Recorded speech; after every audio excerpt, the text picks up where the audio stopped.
as well as I think a battering ram in a can, which everybody wanted. Yeah. Somebody, so you were all there buying it. I put it in Mrs. Q's inventory because I think she's the one who actually paid, but like it's in your inventory, somebody can deal with it. Oh, I also remember that Apoc tried to commit mail fraud. That happened last session. That did indeed. Yeah, it was the. But he rolled too bad, and so he did not commit mail fraud. He did not. Although Camembert committed a type of fraud. Yes.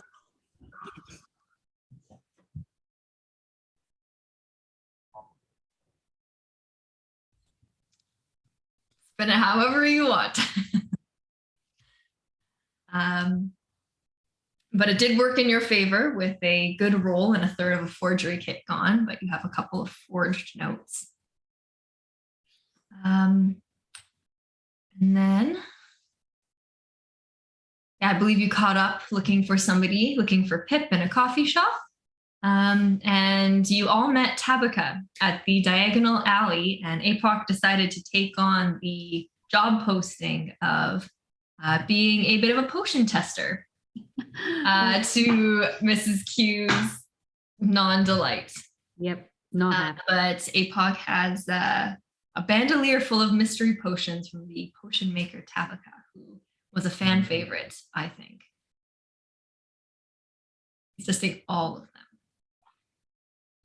But unfortunately, there was a little bit of the potion didn't mix too well with the coffee in the endless mug that was gifted by Camembert at the very end of the episode. So Apoc had to retire back to the, I believe it was the Golden Galleon Tavern that you were staying at. I can double check the name later. But you do find yourselves kind of in the Canopy Market right after walking out of Tabitha's. And as a reminder, the Canopy Market is that top market in the branches of the Tree of Alderheart. So you are quite high up, and it is at this point, after all of your shopping, kind of around like the mid to late afternoon-ish. It's been quite a day that you've been here for the first day in Alderheart. What would you guys like to do?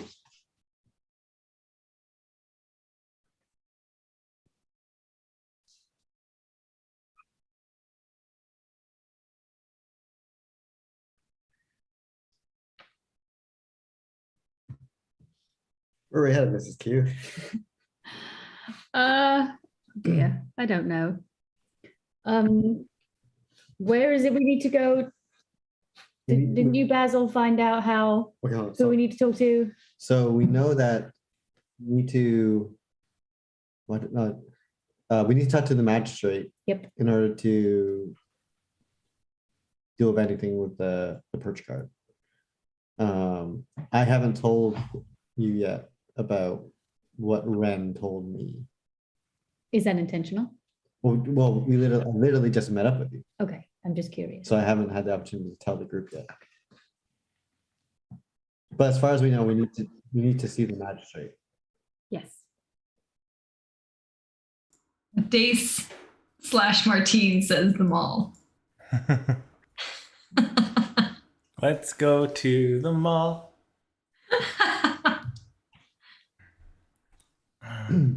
Do we have more Do we have more shopping to do, or do we need to meet up with the contacts at the magistrate? I say we head to the magistrate. What do you think, Miss Q? I'm down with that.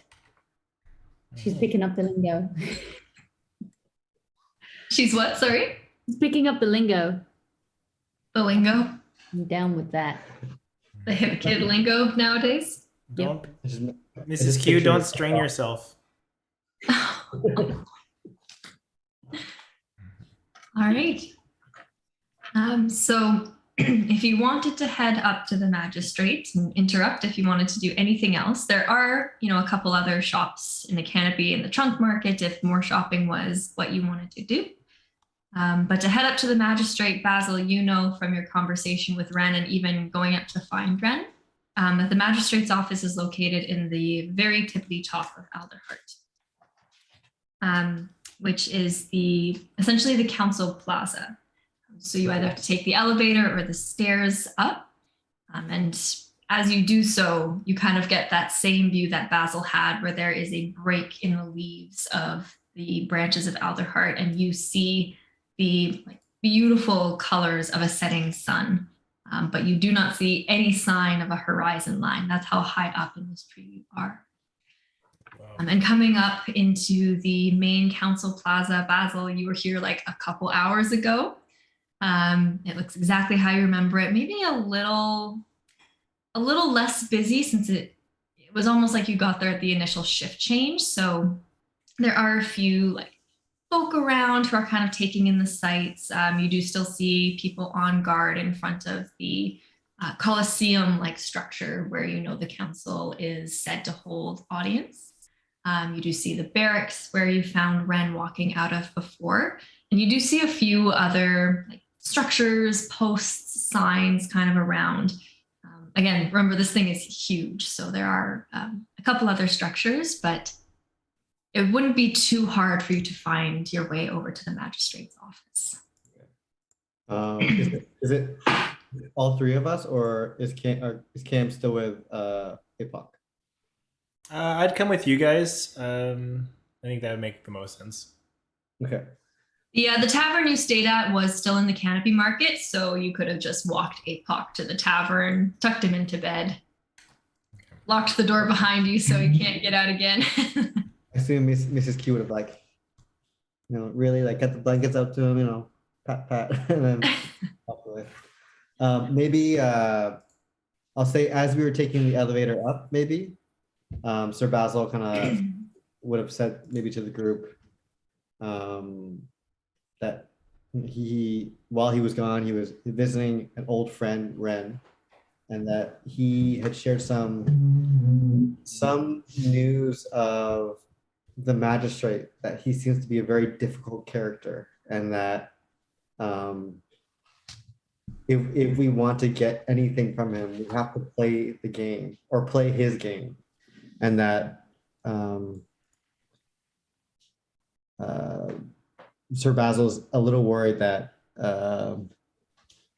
it might mean having to do something that he's not too happy about.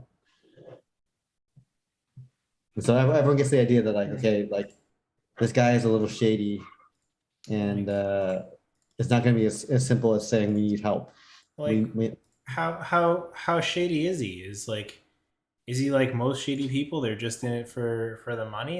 Is it like a he'll scratch our back only if we scratch his and rub his feet kind of thing? So Basil kind of looks around, and then he says, I wouldn't be surprised if that's the case.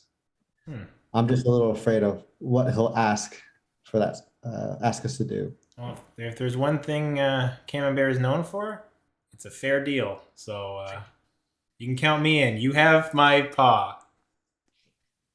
So Basil just... Right. Probably best that you take the lead, though. What do you think, Mrs. Q? I think we came all of this way. Might as well start at the most obvious spot, which is talking to the magistrate. Okay. Also, where's the dog? She outside? Yeah. Oh, okay. Yeah, and then I assume once the elevator is out, we start heading our way towards his office, or the council office. Yeah, for sure. Like I said, it's easy enough to get there. You pass a couple signposts on the way. It is still like a tourist area. You definitely notice a presence of perch guard here in their uniforms, as well as those getting off with the sash that kind of represents their position. It's easy enough to find the magistrate's office. There are two perch guard on the outside, and you do notice not a line as in you're going to have to wait a very long time to see the magistrate, but you notice a few other civilians that seem to be speaking with the guards out front before being let into the hallway of this carved building. It is on the exterior of the circle. It looks like the council chambers themselves take up the entire mid portion of this this level or this floor of Alderheart. And as you kind of approach, you do see a servant humble folk, a female in like long robes that look like they've seen some better days. She's kind of holding a scroll tightly to her chest as she's kind of led in past the guards and up into the magistrate's office building. And as you approach, the two of the perch guards who are kind of, keeping watch. Halt. How can we help you? Do we have out of game? Do we have like a official document or something from Ash, from Meadowfen, right? Yeah, we were given a letter, right? Weren't we? You were given a task to go and tell them, and then the magistrate of Knowing Reach said he would try to send word ahead. Oh, okay, that's But right. you have no official document with you.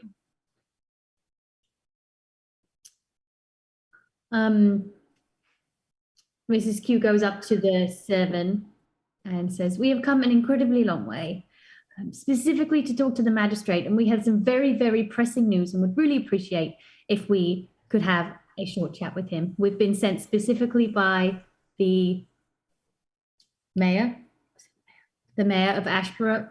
No. Well, we want to say we should say we're Knowing Reach. We're Knowing Reach. With this information that the magistrate will definitely want to hear. We have had many skirmishes on our way here, which we think also will be worth listening to. All right, understood.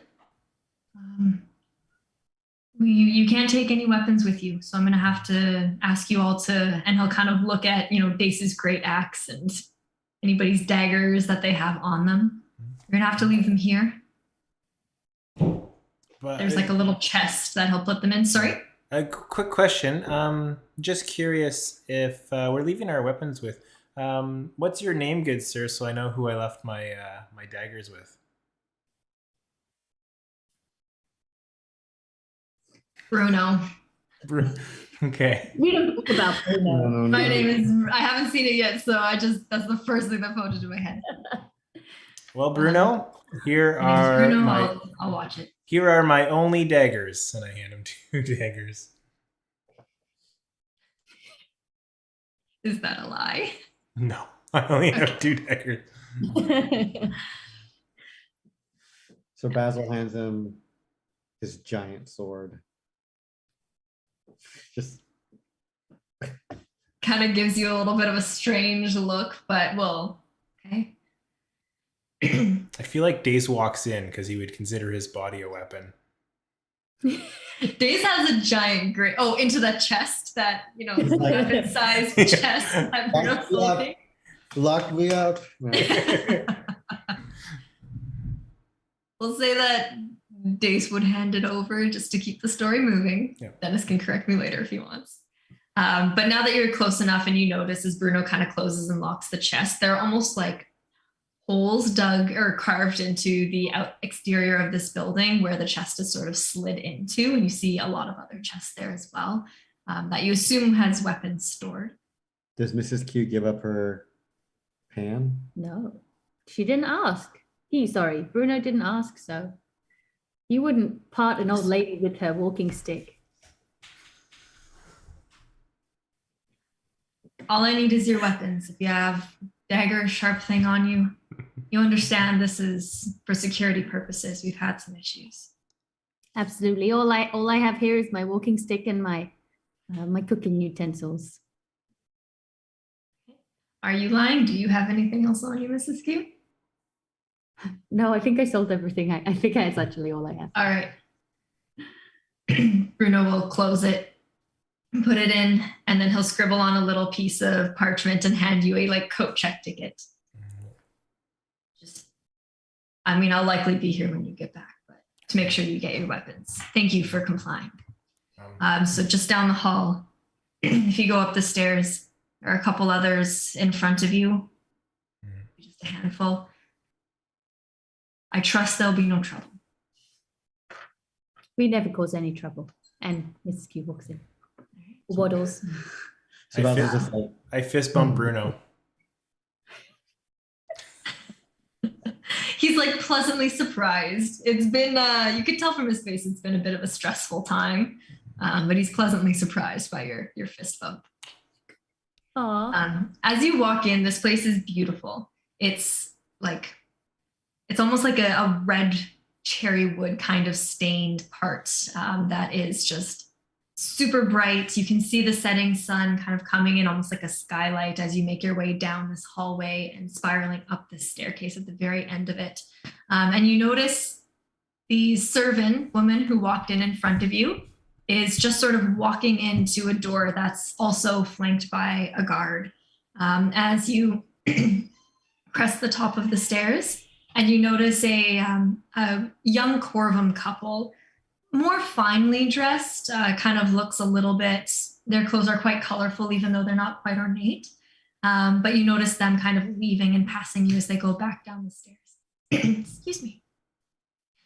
And you do see one more perch guard there, kind of just on the outside of this door that you now know, or that you now see as you get close, has a little plaque that just reads, Gregor Thornspur, Magistrate of Alderheart. Gregor Thornspur. And as you sit there, the guard, Thornspur, S-P-U-R. Cool. The perch guard will just kind of nod to you and gesture to some chairs that have been placed on the outside, very kind of waiting room-esque in this hallway, at the end of the hallway. And it does take 15, 20 minutes as you can hear voices muffled on the other side of the door before the servant female, the door opens and the servant female walks out, no longer carrying the piece of paper. And she's kind of just like rubbing her face a little bit, doesn't even pay any mind to you or the guard as she just sort of leaves.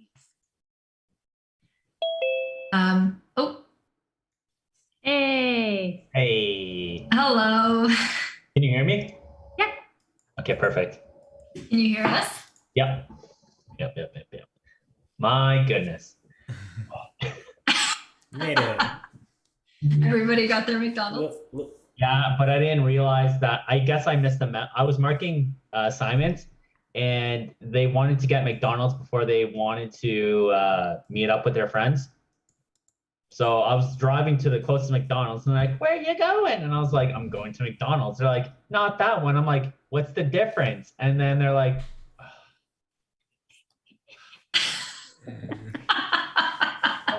is there a difference? I don't know. They wanted to go to the McDonald's closest to their friend's house because I had to drop them off after. Oh, I see. Oh, so they tricked you, is what happened. Apparently they told me that they wanted to go to their friends, but It's like, Dennis, you don't listen. But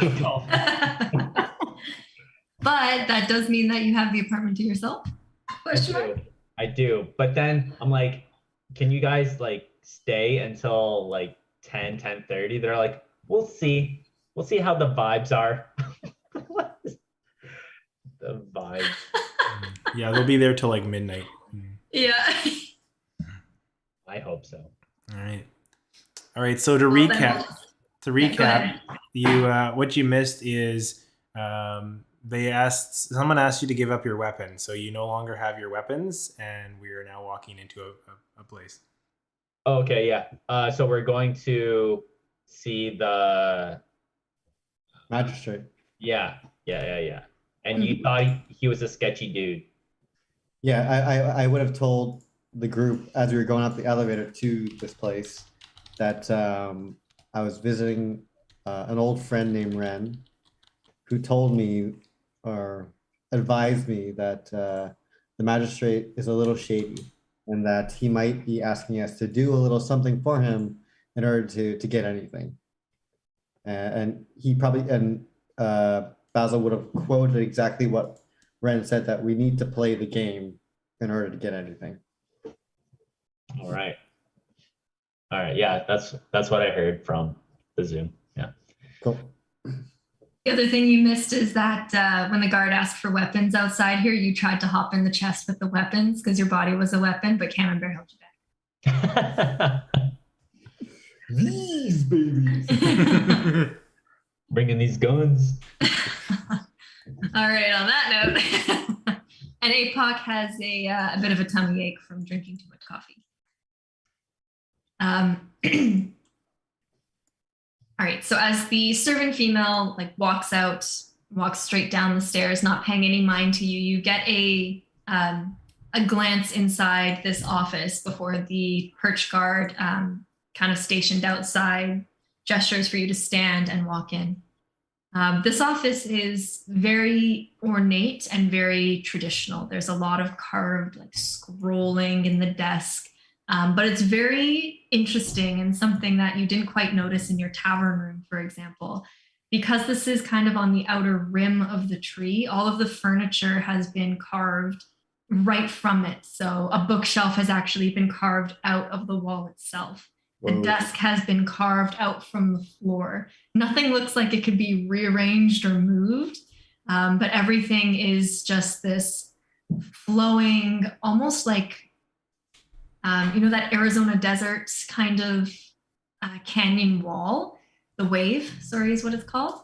That's kind of what it looks like, just everything made of wood with the skylight from the setting sun coming in. And you see sitting behind a desk, who you assume is the magistrate of Alderheart. You okay there, Dace? I'm trying to think. You do see the magistrate of Alderheart sitting behind this like very scrolly, very ornately carved desk. He is a kind of dull feathered looking luma. So more of a like pigeon-esque with sort of tan feathers instead of the iridescent green and grays that pigeons usually have. He has kind of one errant feather that almost looks like a cowlick just on his right side at the back of his head, that you can see as you enter, and he stands, him just sort of trying to pat it down, but it just sticking straight back up. He has those glasses that you just sort of clip on the end of your nose. I did know what those were called at one point. Pince-nez. Yes, that's the one. Pince-nez. Yep.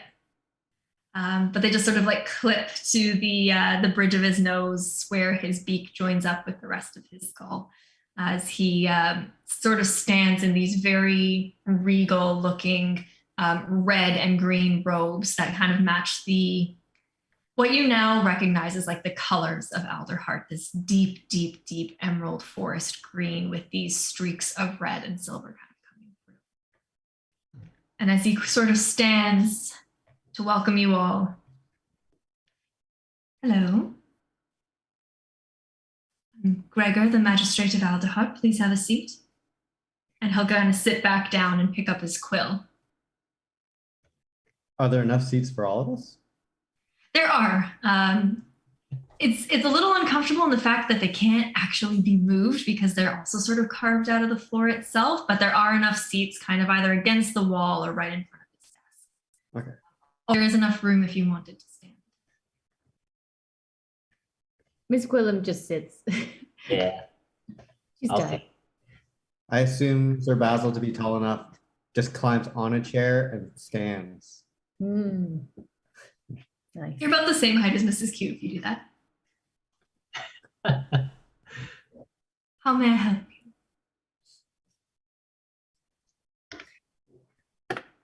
Mrs. Q looks around to see if anyone else is going to talk first. Sir Basil says, we are here on urgent business. All right. The news should have been sent from a knowing reach of our arrival. We bring news of what's it called? Ashborough? Yeah. We bring news that Ashborough has been burnt down, and that the Scorched Grove Scorched Grove is growing. also. But we're doing. Then Miss Q chimes in and says, On our way through to Alderheart, when we got to Winnering Reach, they've been having significant problems with banditry. And a colleague of ours who was present during the last major bandit raid noticed that the creatures who were participating in the raid seemed unlike creatures that she had seen before, specifically that they seemed to carry fire with them. Well, that is quite a lot of information. We're no strangers to bandits here. I mean, surely you've noticed the presence of the Purge Guard. Sort of, we're aware, but them holding fire is a bit new. Are you sure you have your story right, my dear? We trust our source. Interesting. And as for Ashborough, sir, I'm sorry, I didn't quite get your name. Kind of stands a little straighter. Sir Basil. Sir Basil, okay. As for Ashborough, you say it's been burnt to the ground. Indeed. Now that is quite concerning. I've had similar reports of outlying farms, but it hasn't taken a town before. We are here to ask for the assistance of the Purge Guard. What was the original ask? To come to the aid of the towns that are close by. Does anyone remember? Was it we wanted to get the Purge Guard to go to Ashborough? What was the original ask? You have it right. You have it right. The magistrate, the elder of Meadowfen, was basically asking you to relay that that Ashborough has been burned to the ground and that there is a current danger posed to Meadowfen because they are the next closest town to the Grove.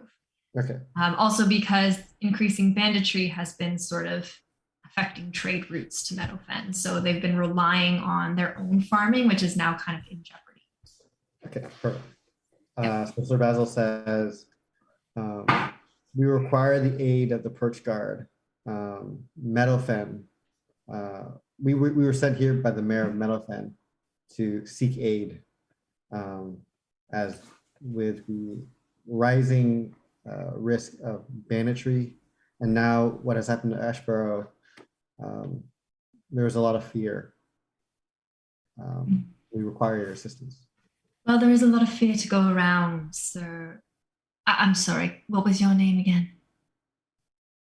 Kind of like twitching his ears a little, kind of like Sir Basil. Basil, that's right. There is a lot of fear going around, and the council is trying very hard to quell all of that. Our Purge Guard is stretched about as thin as it can go, so I have no authority at all to send them to Meadowfen. Seems like all of our villages sort of need our help. Yeah. What if we could take care of the help that's needed that doesn't need necessarily soldiers for?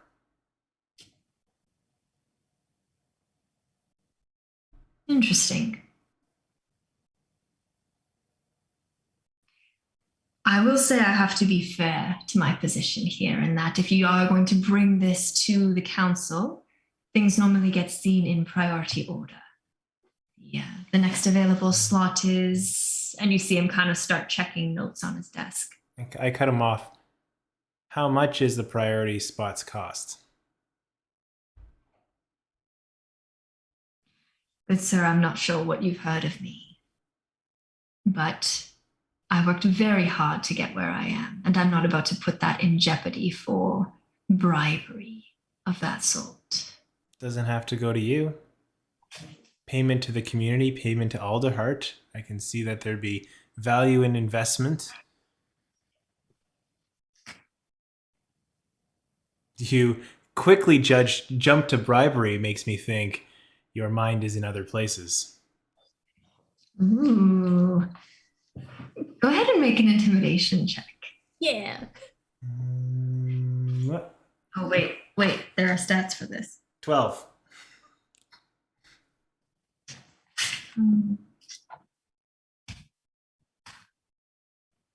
Panic! Panic!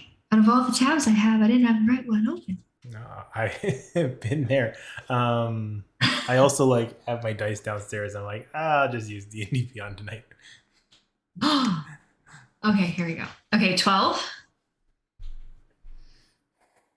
It's gonna kind of, you wouldn't be the first to ask for a favor of that sort and be willing to pay for it, but like I said, everybody needs help, good sir. And I have to be fair. Now, one thing that we might be able to do is if one of the issues to be brought forward to the council was taken care of, then things could be sped up. These things do happen where issues are no longer an issue. If you're willing to assist with pushing that forward, so Aldehyde itself does not have to allocate resources to taking care of. Can you give us an example? There has been some concerns recently about a group of thieves who likes to frequent the shops in the trunk market. Now, no one can really give a description of these thieves or where they came from, but we are slowly reaching capacity, so it is understood that people might not be as observant as usual. But like I said, Aldehyde is quite thin and we're reaching capacity. We can't have people stealing from one another. Our resources only go so far. Now, if this issue of these thieves did not have to be an issue brought forward to the council, that could open up a spot quite soon to bring your concerns forward. How soon? Well, the sooner this issue is taken care of, the sooner the schedule can be adjusted. That's a very vague answer for a very specific request. Like I said, things have to be fair. If one were to discover this threat, or these thieves, how does one resolve it? Do you just need the thievery to stop, or do you need the thieves brought out to make an example to deter thieves? Basically, how much do you want to know about what happens to them once they've been discovered? Because we're a talented group, and that shouldn't be a problem at all. And we've got our champion, the muscle here. And I look over to he's not the most clandestine, but he's good in a pinch. Job done. Yes, I can see that. This group has been brought to my attention multiple times from owners of shops in the trunk market, and it's set to be brought to the council, but we don't have the perch guard to deal with it. So ideally, if I do not have to hear about this group again and can strike it off of the schedule, then Aldehyde's resources can be used for something different. How you handle that, should you require a perch guard that can make an arrest after you've identified the thieves, that can likely be done. But if they can be struck from my mind, struck from the schedule, then I think our arrangement can be completed. Does that answer your question? I think so. Excellent. Is there any other information you can give us about the thieves or the things they generally steal or the time they generally do it? Something to point us in the right direction. Yeah. And what's so special about these thieves? Is it just because they're so consistent? Or special bandits? Special thieves? reports of these thieves are non-specific.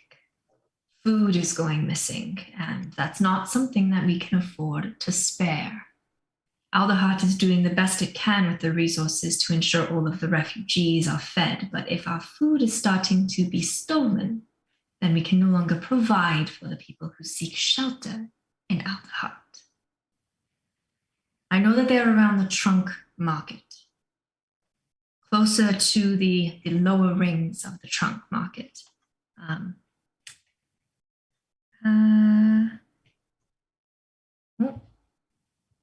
Sorry, flipping page. There has been the most reports coming from the area around the hopping stump and the crooked roots, as well as a few reports of knickknacks and pickpocketing in the actual heart of the trunk market itself. I know the owners of those establishments have been on high alert, but only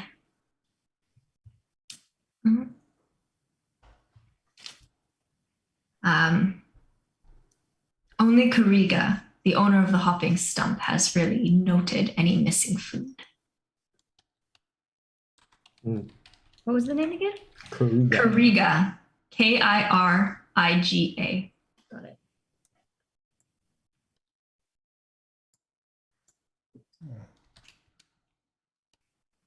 But if you're heading around there,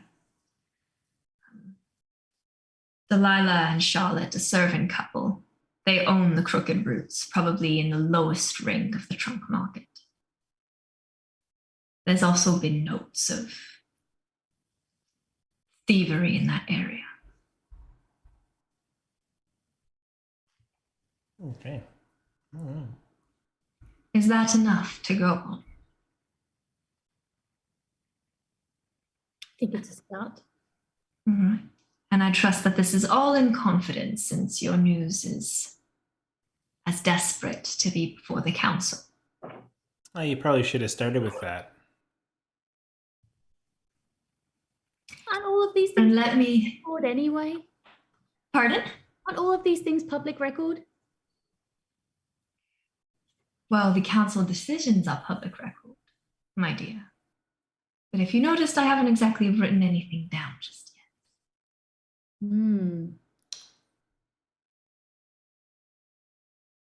Like I said, schedules change, spots open up. But things have to be seen in priority order. If you're willing to wait the 2 weeks for your spot to open up and make sure that everything is fair prior to yourselves, that is also a doable request.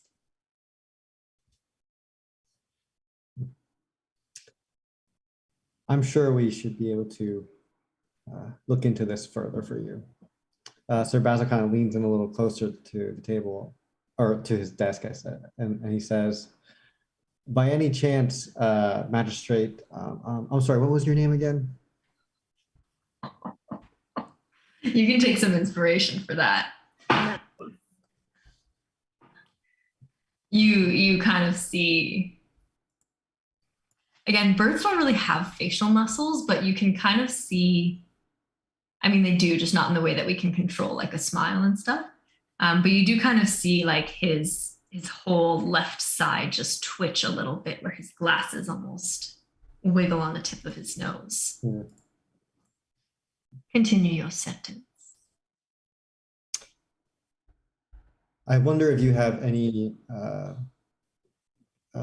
papers or anything with an official seal of your office that we would be able to take with us. It would certainly make investigation of these cases expedite, or surely expedite the investigation of some of these cases. I can't imagine why you would need some, since the people I mentioned have already come forward. But clearly we are not perch guard. Civilians might find it alarming of strangers asking questions about these incidences. You can persuasion check. This is a very good point, Steph. Persuasion. Let's see. Oh, yeah. Nat 20. Whoa. First roll, new dice. Boom. Very nice. Very nice. That's how we do it.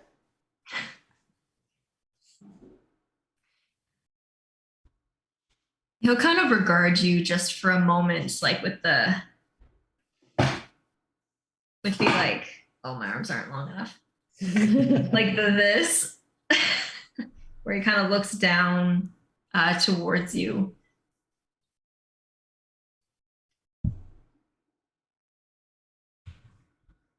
If it will make your investigations easier. If I find that this has been used for any ill gains, then you will have the perch guard to answer to. Do I make myself crystal clear? Of course. Right. And you can kind of see him like pull out from his desk. There's almost like a little medallion, like a medal almost, or a pin. You have seen the perch guard kind of wear them, the one like stationed outside, the one right outside the office door, Bruno, who is stationed at the front. This little pin with the seal of the magistrate on it. And he will hand it directly to you, Basil. That should help get the answers you need. Use it wisely, Sir Basil. Thank you, Magistrate Gregor. Civil duty. And I'm going to be taking that back after this transaction is complete. Seems Of fair. course. Is there anything else that I can help you with, or can I pay some attention to the next person outside of my office door?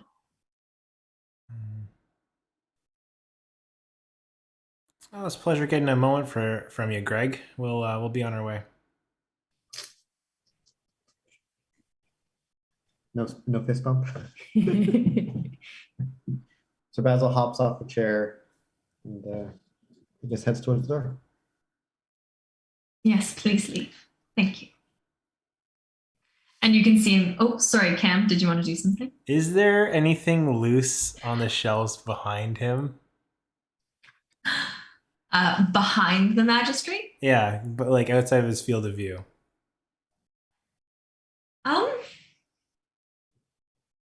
I mean, there are baubles and books and tomes and like I just want to mess him up. You just want to mess him up? Okay. Yeah, then there's likely something. Invisible mage hand and just like do this to the shelf to knock everything over. Got it. Okay. Yeah, like there's like a shelf under like a window kind of behind him. Yeah. And you can absolutely, as he kind of goes to start writing some things down on the parchment in front of him, you can just like to a whole filing system and the pages kind of like spurt everywhere. Yeah, just enough to like make things out of place. So like it's annoying, but not like chaotic. Just annoying. All the corners mismatched. Or you know what you should, oh man, you know what you could do? Because of cowlick, you could have your invisible hand like cowlick. No, it's okay. I know the limits. Easy enough to just mess things up in this otherwise like beautiful office. Does he notice it? Does he notice what's happening behind him? I'm assuming that the mage hand is not making much noise as it does it, like not flinging papers or anything like that. So I'm gonna try and be still. What does he roll?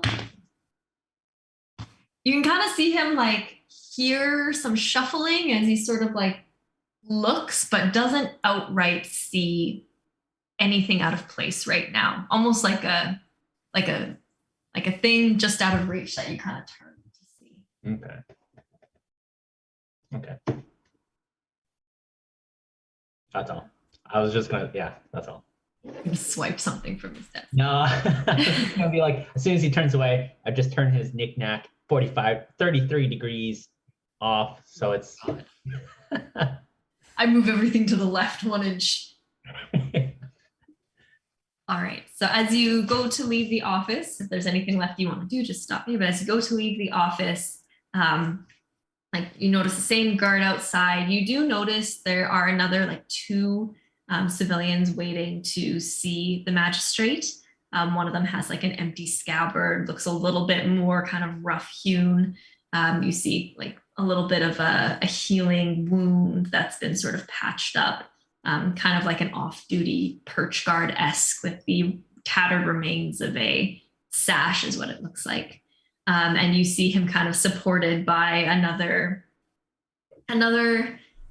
you assume perch guard, but without any weapons on them. They just sort of look like they're putting pressure on the wound as they kind of skirt in to go and see the magistrate. Just before, like, as Mrs. Q is leaving, like everyone else has already filed out, Mrs. Q turns around and says, "Excuse me, magistrate. Did you know that I have won the Meadowfen Bridge Tournament 6 years in a row?"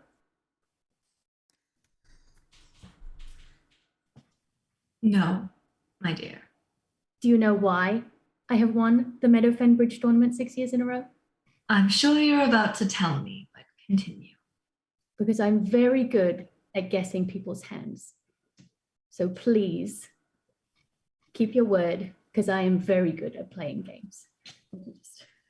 Ooh. All right.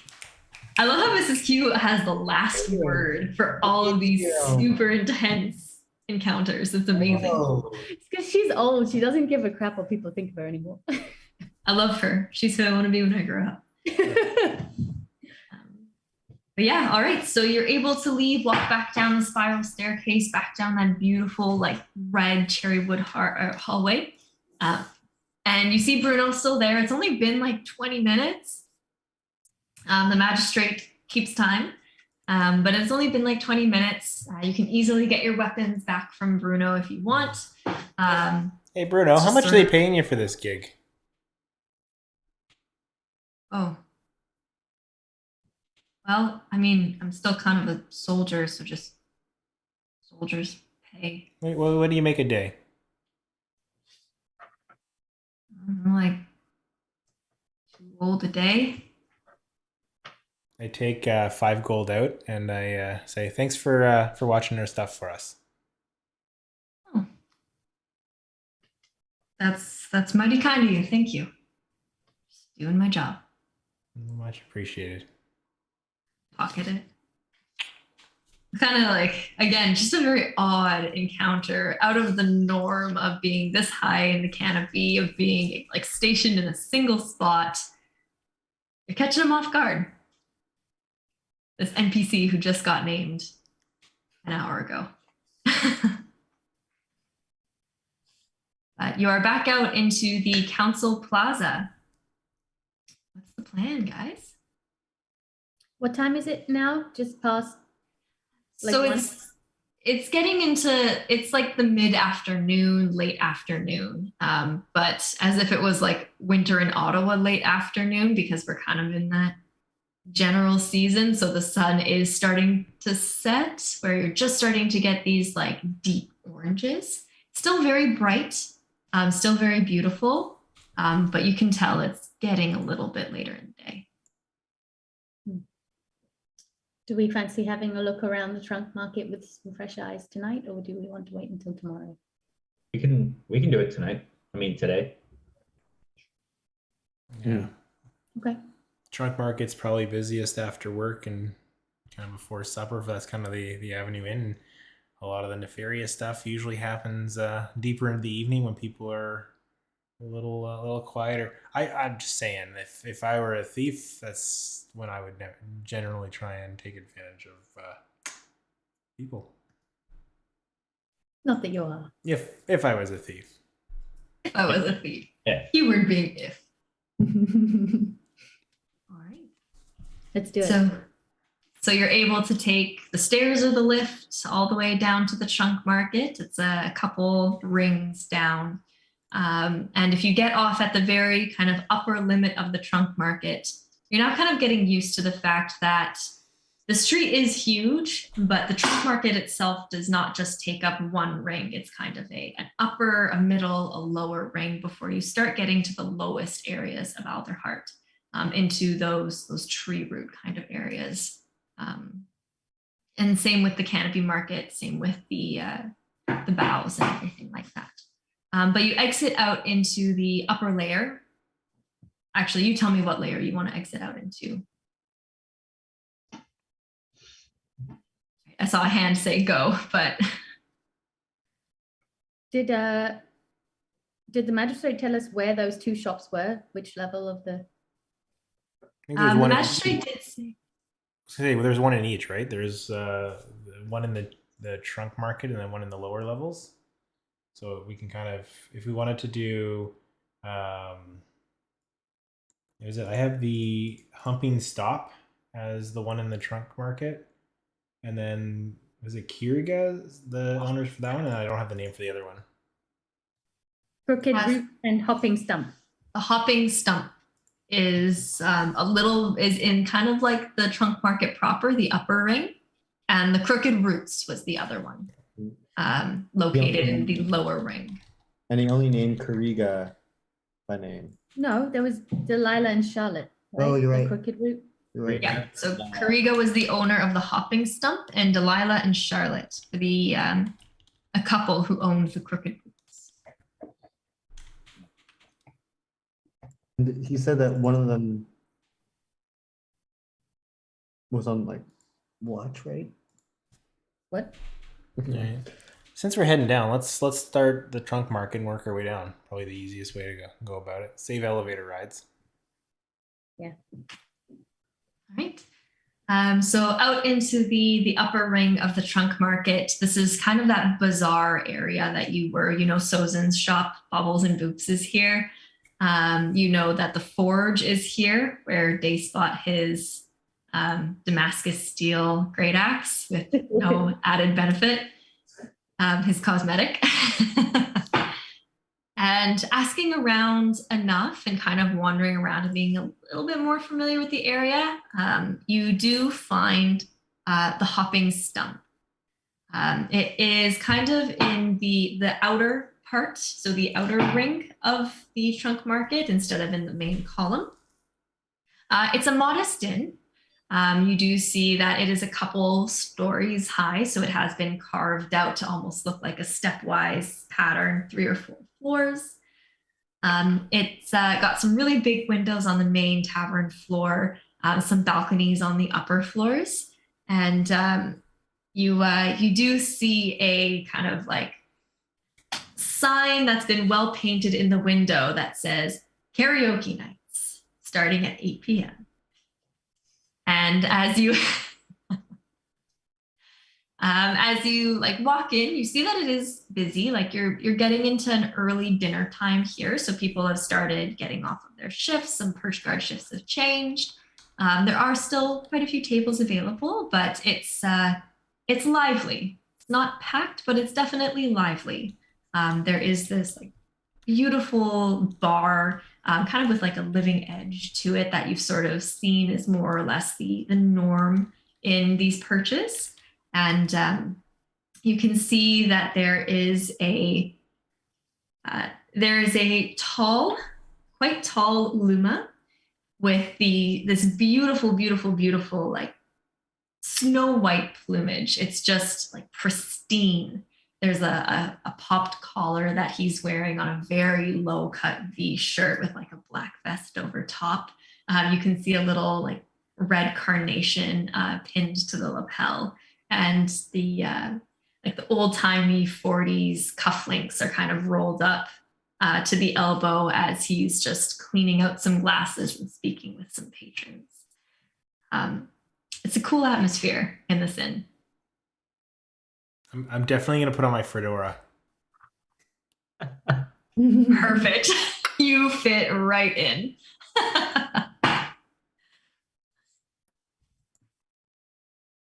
What would you guys like to do?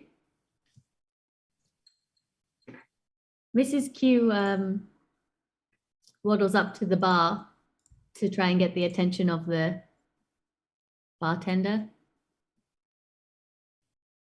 All right. and asks, I would like a glass of your strongest herbal tea, please. And sits down at the bar. There was a pause and I wasn't sure what you were gonna say. Yeah, you can see this dove, this Luma, as he kind of looks over, and I haven't come up with a voice for him yet. I also don't know why I keep doing males. I can't do a deep voice. He'll just kind of look over and just be like, well, hello, my lovely lady. Of course, herbal tea, not our norm, but we can definitely get that going for you. And he'll just sort of look over his shoulder and kind of shout something in like through a little window to the kitchen in the back. You're quite new in town. I haven't seen you before. Everyone else here is regulars. What's your story, my dear? I don't think we have time for all that. We'll be here. We have all the time in the world. What are you talking about? You're at the hopping stump. Most fun in it. We're here partly for the tea, of course. Okay. Partly because we'd like to have a chat with the owner. The owner? Hmm. Well, it's your lucky day. Sir Basil, Riga, how may I help you?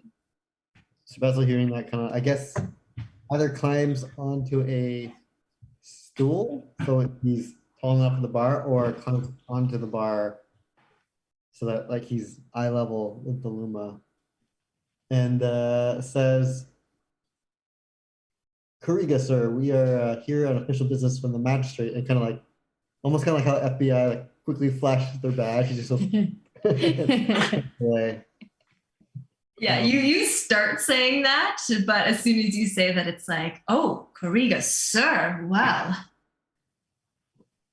I guess I could be a sir. Are you a sir? You look like a sir. Are you part of the perch?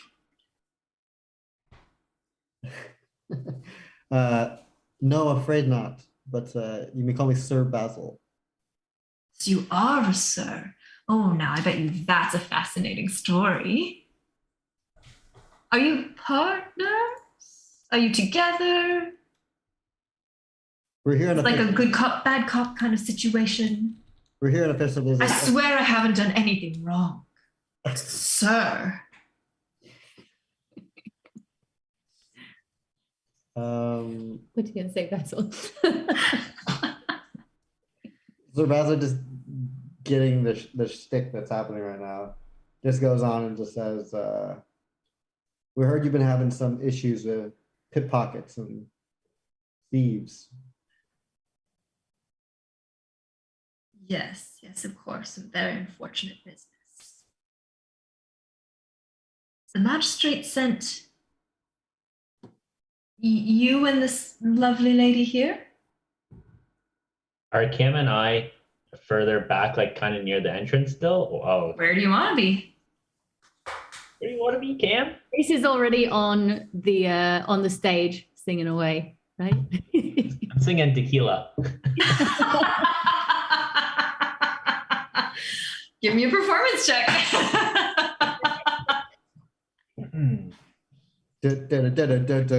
Dice.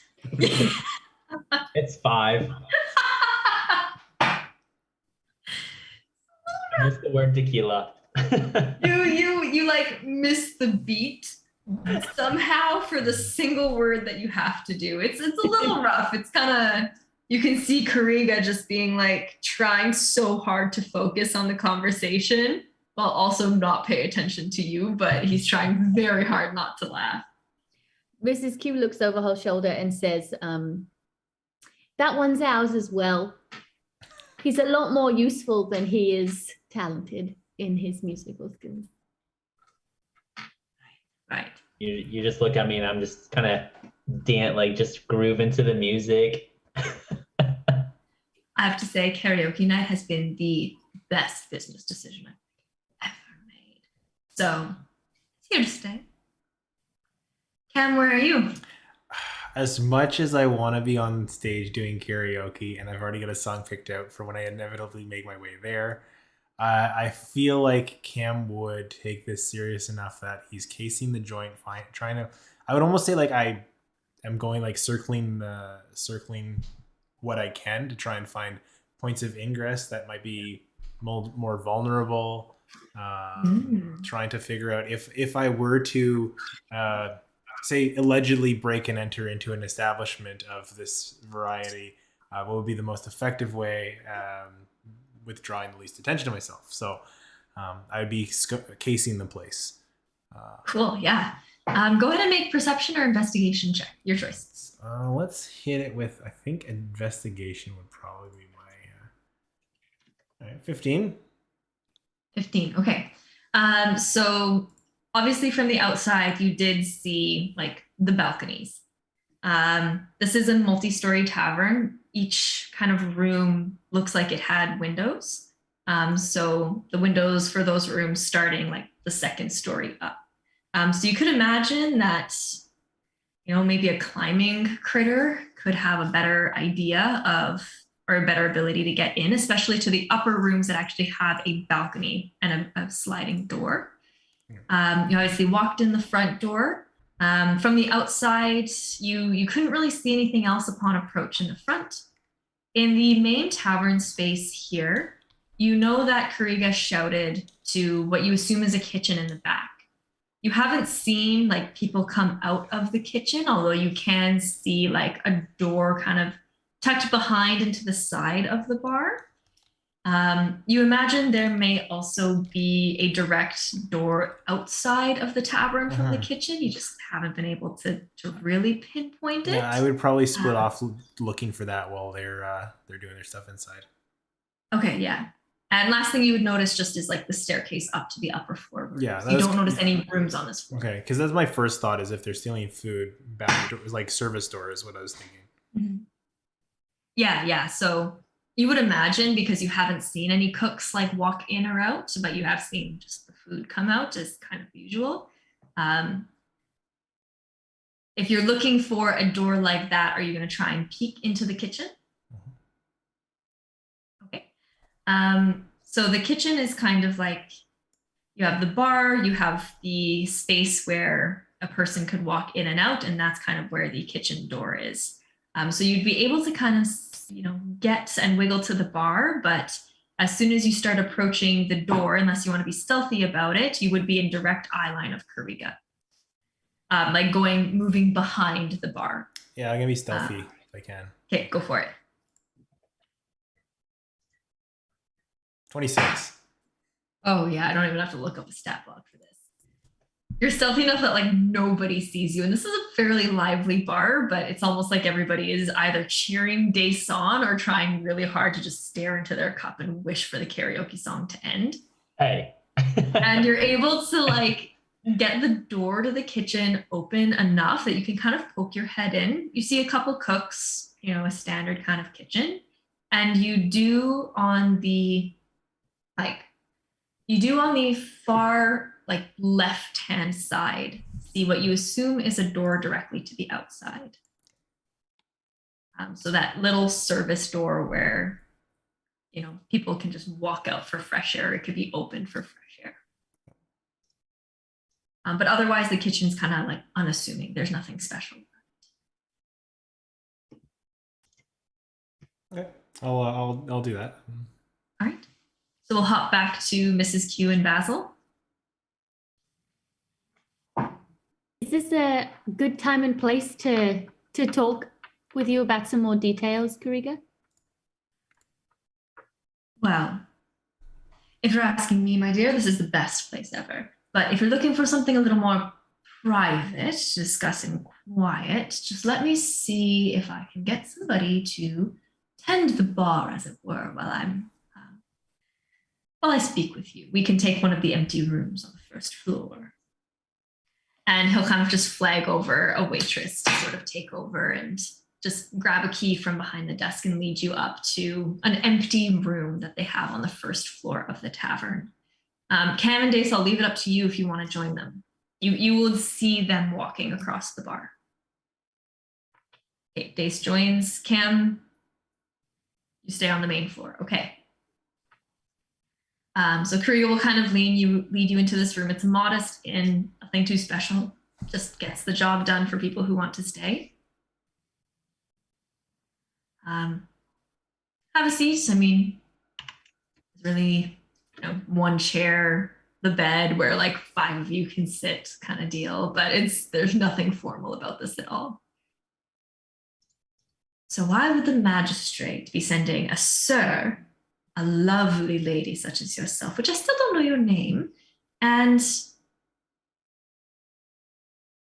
very, very performance heavy strig? I don't know your name either. Or maybe we're not doing names. Are we not doing names? Then I am not Karina. You can call me Mrs. Q, dear, like everybody else. Nice to meet you, Mrs. Q. And you, good sir, Mr. Strake? You could just call me Dace. Okay, nice to meet you, Dace. You're welcome at karaoke night. Anytime.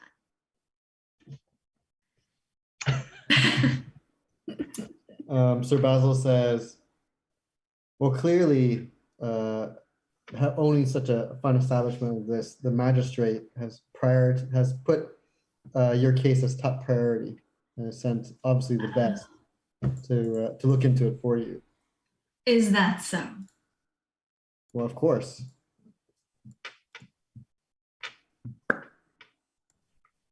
And he sent not Perch Guard to deal with a top priority case, is that correct?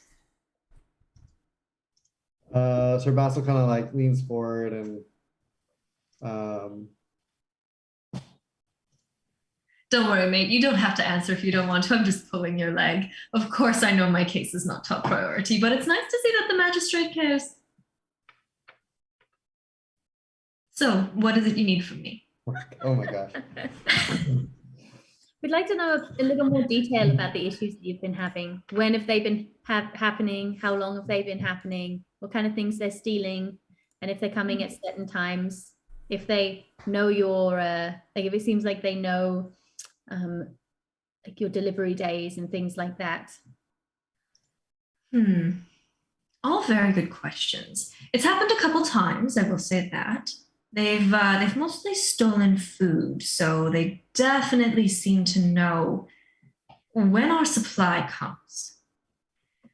Ever since, about 5 years ago, things started getting very bad in Alderheart with the refugees coming in, and I'm happy to take them in. Everyone is, but I would be lying to you, my dear Mrs. Q, if I didn't say that things are noticeably hard.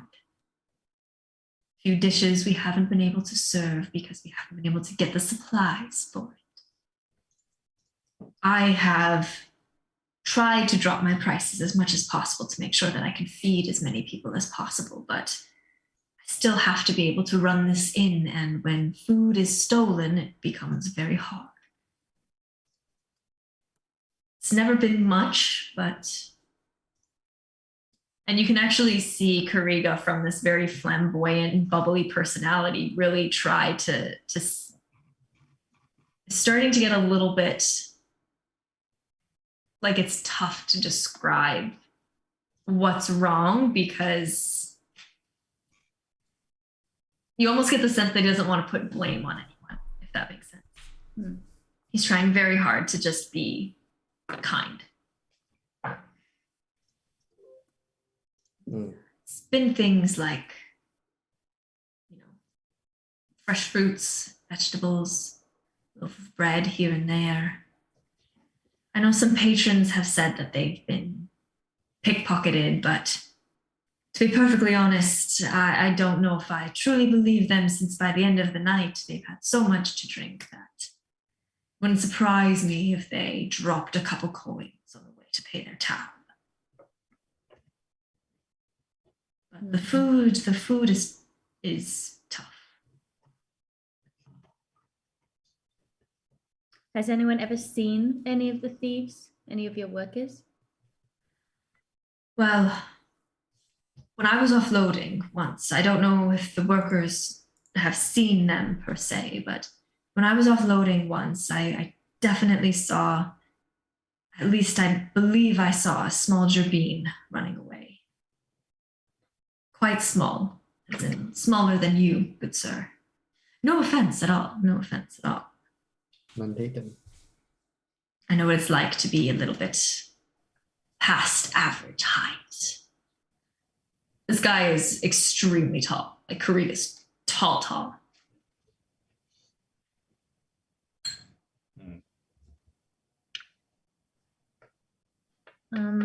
What was the Debbie you saw wearing anything in particular? Any symbols or anything? I mean, if it's identifying symbols, no. They looked rather. Oh, She wants attention. I love her from a distance because she'll kill me if I get close. Hello.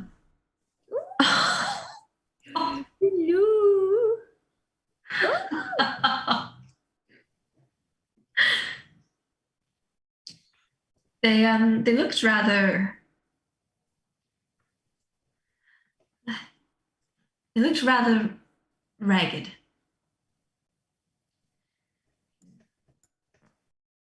Like they were in a very good need of a wash. And I shouted out to them to get them to stop, but they just kept running. They're quick, they're fast. To the group, what was I guess the species of that hostage that we took a while ago? That was a Apoc. Okay. Hostage. I guess too, we would know based on the layout of Elderheart, like where like the poor would be, right? Yes, you would know.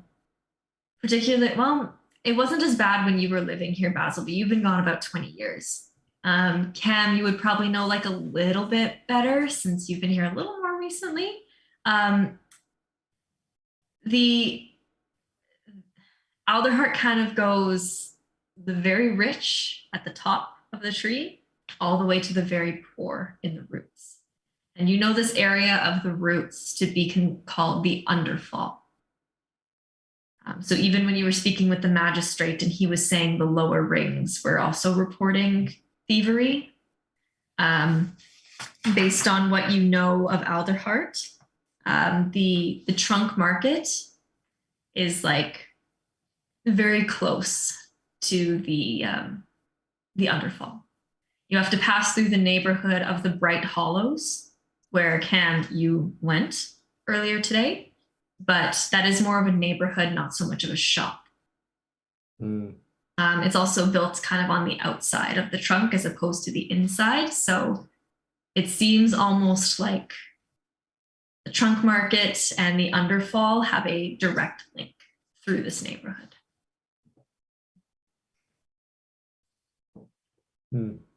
Okay. Anything else you guys want to ask? When's your next supply delivery? Oh, we just had one this morning and it was fine.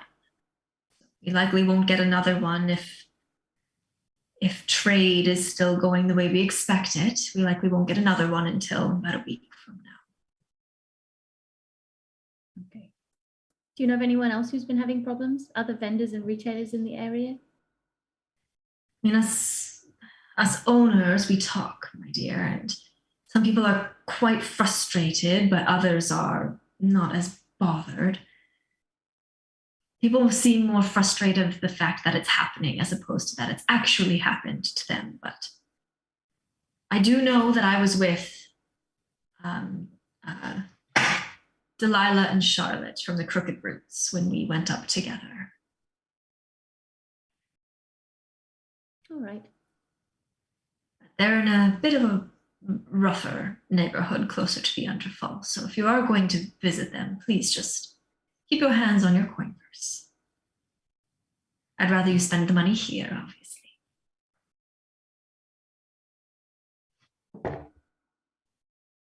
Any other questions, friends? Anything else that I can do for you? Would you like to stay for a pint? Would you like to stay for some wine or some mead? Or I feel like your tea may have gone cold, my dear. I'm very sorry about that. But to be perfectly honest with you, it probably wasn't that great anyways. We don't exactly serve tea. But I'd make an exception for you any day. Thank you. You're just that lovely. So, hey, did we get the sense that like, because you sort of alluded to it before, like this whole joyful shtick, is it a shtick that he's just trying to like mask everything, or is like he just genuinely this jolly of a guy? Make an insight check.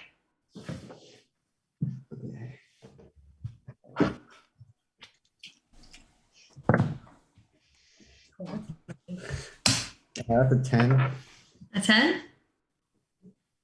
Seems like a pretty happy dude. Okay.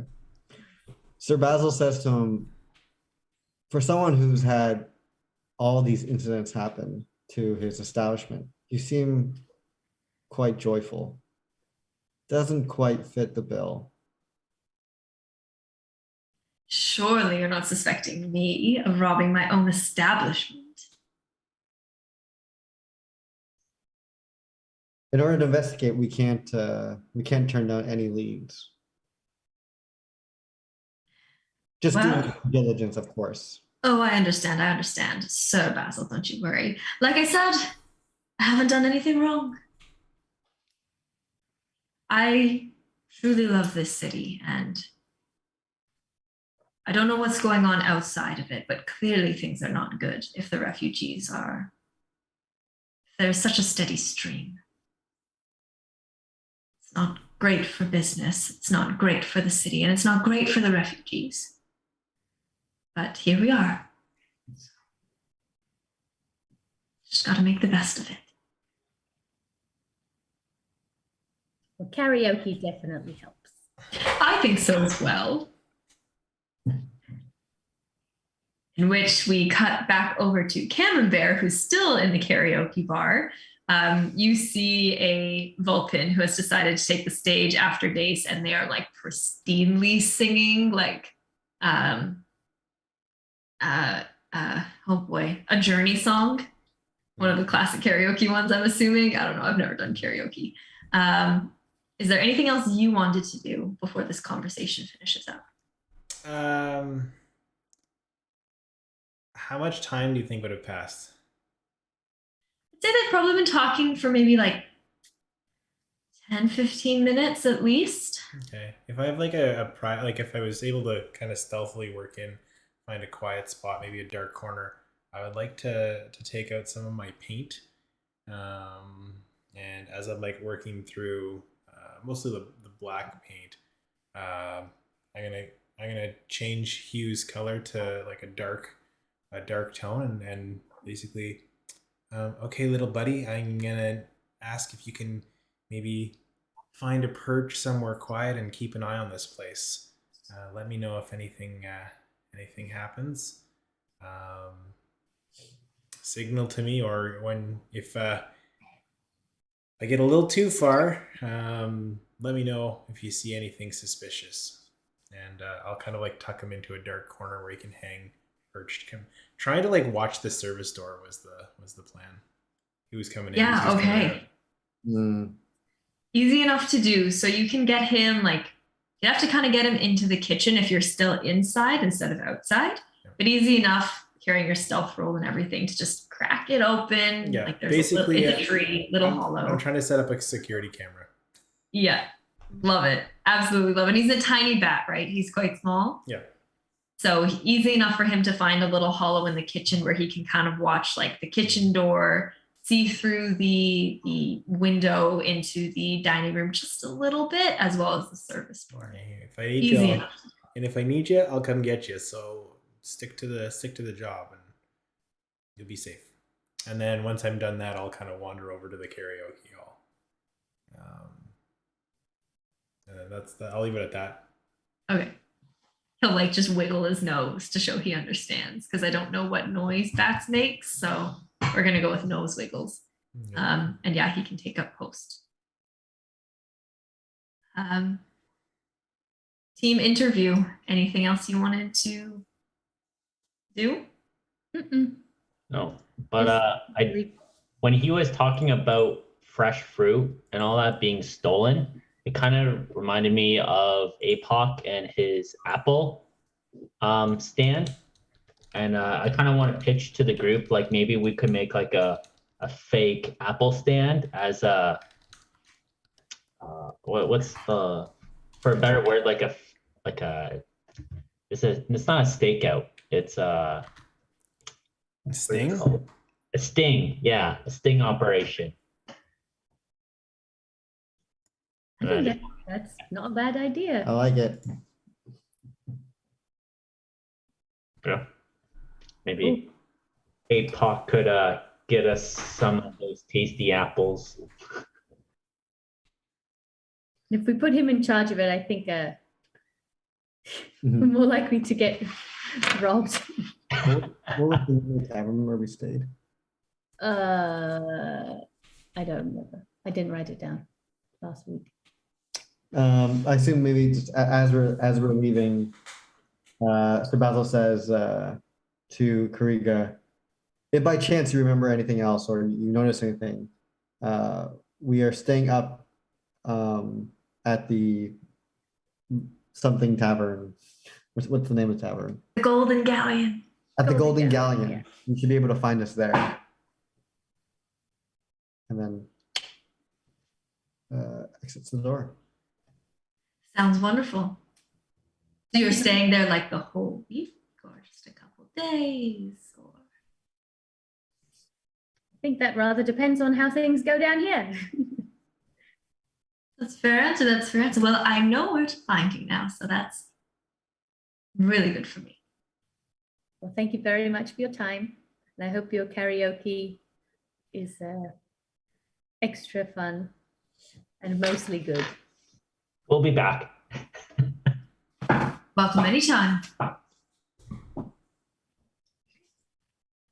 With that, we'll take a short break because it is 8:40. No worries. So a couple minutes. I'm gonna go check on Sean, and then we'll be back. Sounds good. Sounds good.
So you set up your little security camera.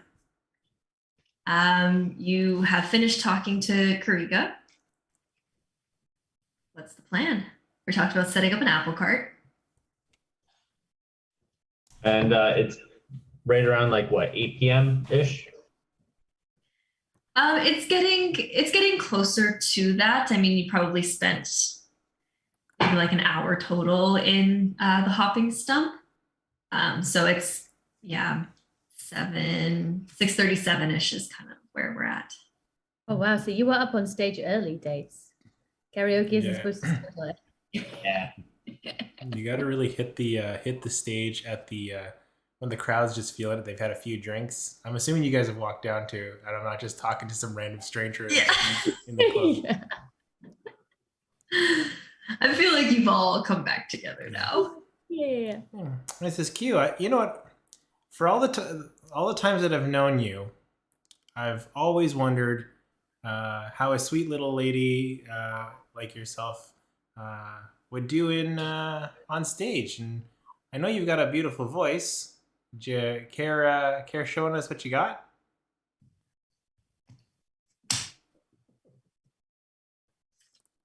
Perhaps another night.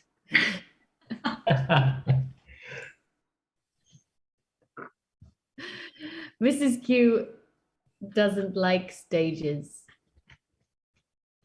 All right. Well, no sense in putting you on a stage if you don't want to.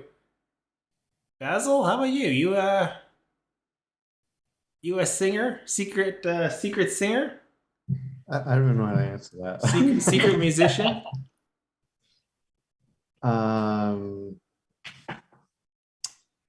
So Basil will just say, "Oh no. Nothing like that for me.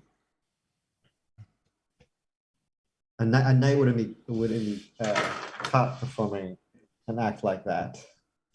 An act like that?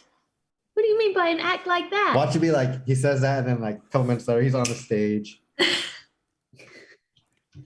He's You get singing- up on stage? What's that song that's like, war?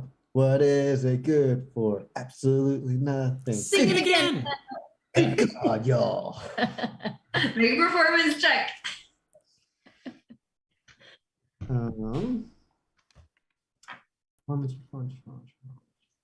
Ooh, okay. A 10? It's like marginally better than when days started because everybody in the room has had a couple more drinks. They're like a little more into it. But the pitch is like a little bit off. You're there, but like not quite. You're like half a beat behind and like half an octave away. I don't know if you could do half octaves, but just so you know. Imagine him being very like robotic with it, like, yeah. God, y'all. War. What is it? 100%. I like that. But you do see from your vantage point on stage, like Kariga gives you a big applause after and is like talking to somebody else and just like loving life. As I'm on the stage, do I get like a sense? Do I see anything like going on in the bar that would be like noteworthy? Make a perception check. Okay. All these things are +0. All right. Let's go. 14. 14. I mean, you are in a bar with people who have had a couple drinks. So noteworthy. Like, do we see like certain characters scoping people out? Do we see like, I don't know, just anything that like? Yeah, I think I get what you see some characters who look a little more rough and tumble, like some people who kind of have like a rip in their cloak. Some perch guard who look like they're already wanting to get deep into their tankard. Off-duty perch guards, sorry, who want to just get deep into their tankard, like not paying attention, not working with the livelihood of this tavern floor. You can't see anybody scoping people out the way Camembert was earlier, for example. There's nobody really acting like they're trying to meld into the wall or anything like that you can see. Gotcha.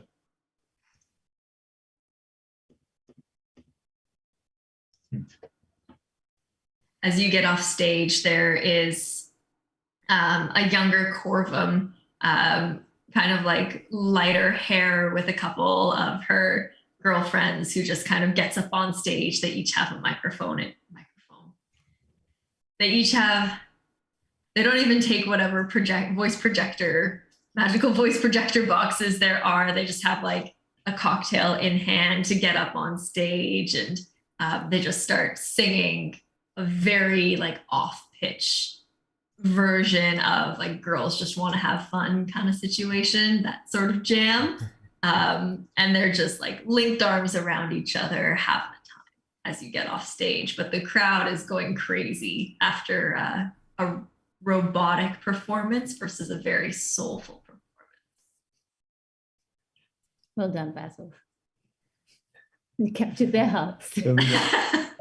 They wouldn't know. They don't know talent. Oh no. Oh boy. It should be birds just want to have fun. Oh, There you go. Yeah, that's a very good parody. I like that. Perfect.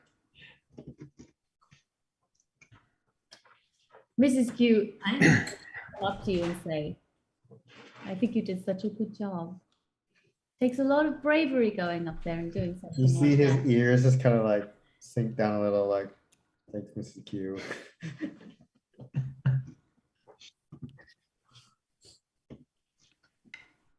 So Basil comes out of the group. What do you think of that, Cam? It's pretty good. Pretty good. I've seen worse shows here. Ears go even lower. Oh, don't take that by any offense. I appreciate the confidence and the charm and the fortitude that it takes to get up on stage and do something like that. As you can see, I'm kind of eyeing the stage nervously. Babs, it's your turn, Cam. I shouldn't. No, it's not my bag. Sir Basil goes over to Kriega and goes, and starts a chant. A chant. Cam, Cam, Cam, Cam, Cam, Cam, Cam, Cam. Like, it's like, All right. Cam, Cam. Is it? Yeah. and then all the drunk people start joining. As I bashfully get on stage, this is probably the first time you've never seen Cam confident, where he's like stage fright kind of thing, nerves kicking in, and looks out at the crowd and is like, "Man, it's been a few years since I've sung on this stage. I'll try and use an old classic. This little dedication, Pip, if you're out there. This one's for you." And I go, "There's a time for everyone. If they only learn that the twisting kaleidoscope moves us all in turn." And then I like start to panic and then like rush off the stage in like sweats.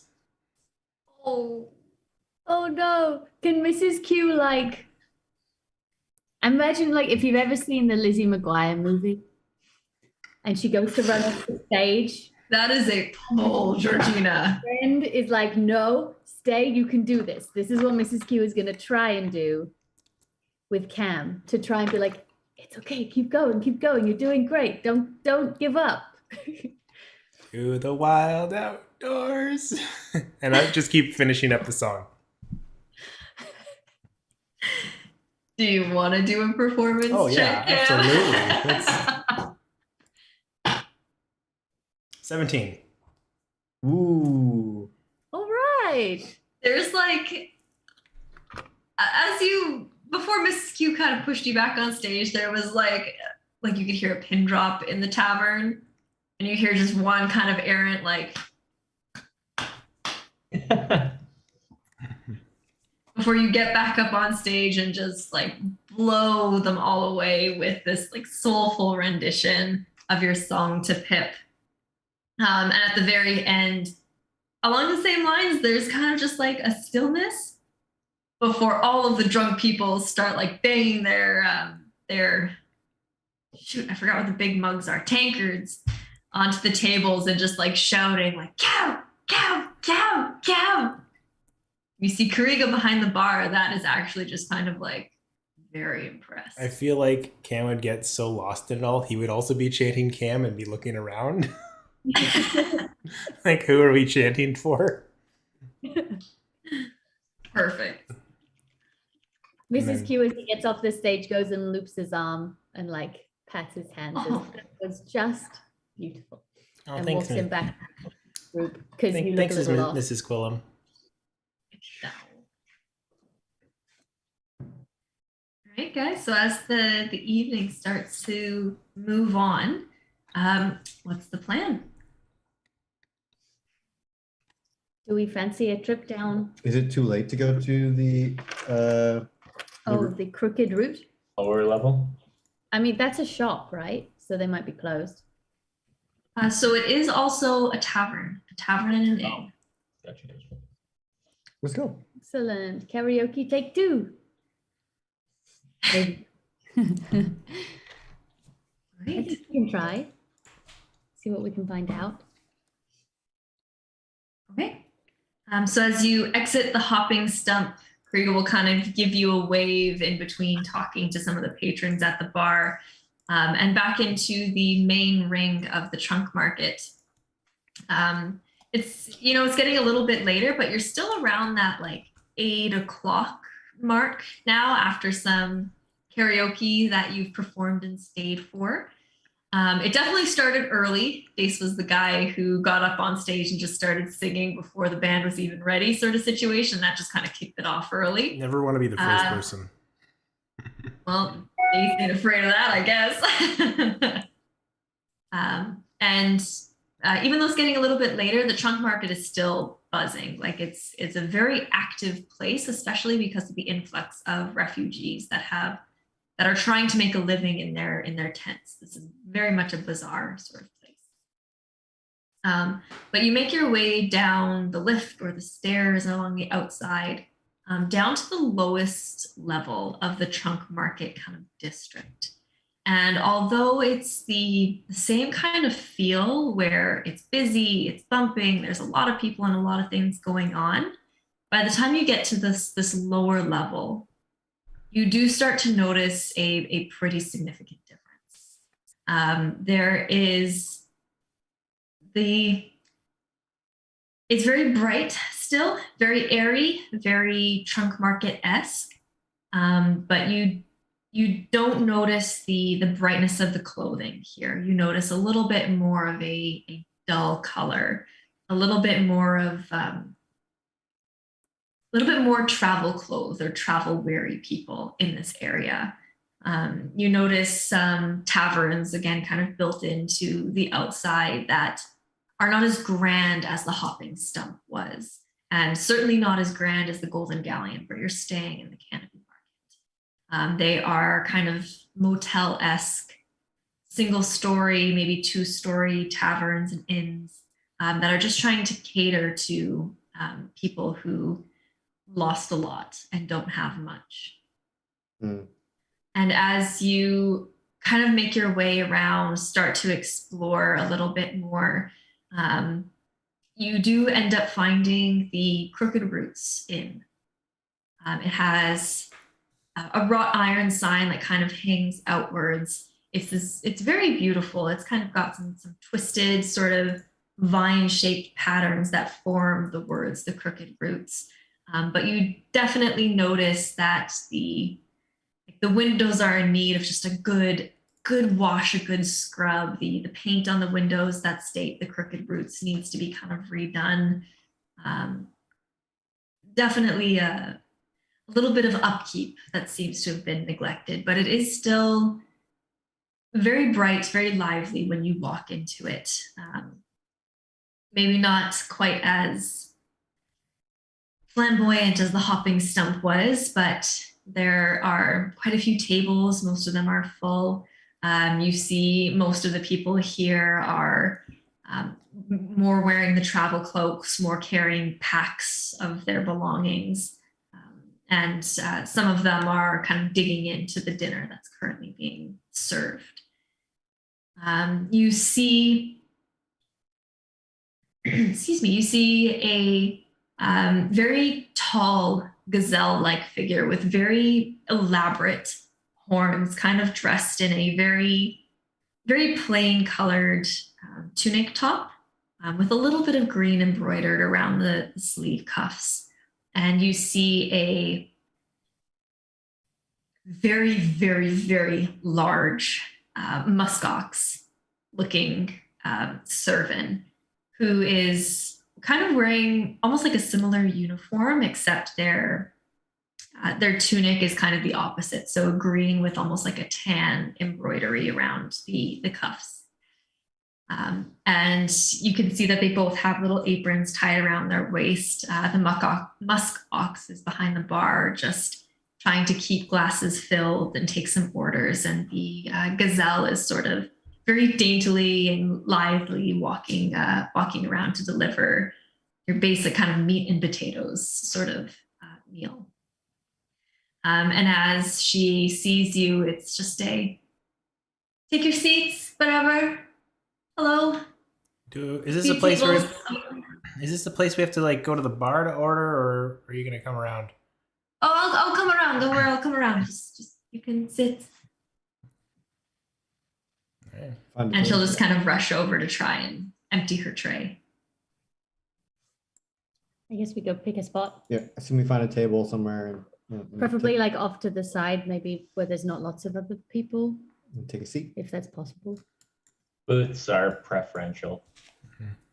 Right? Yeah, you could find a booth, but it's one of those weird tables where like half is a booth, half is the seats. It's like one of those ones.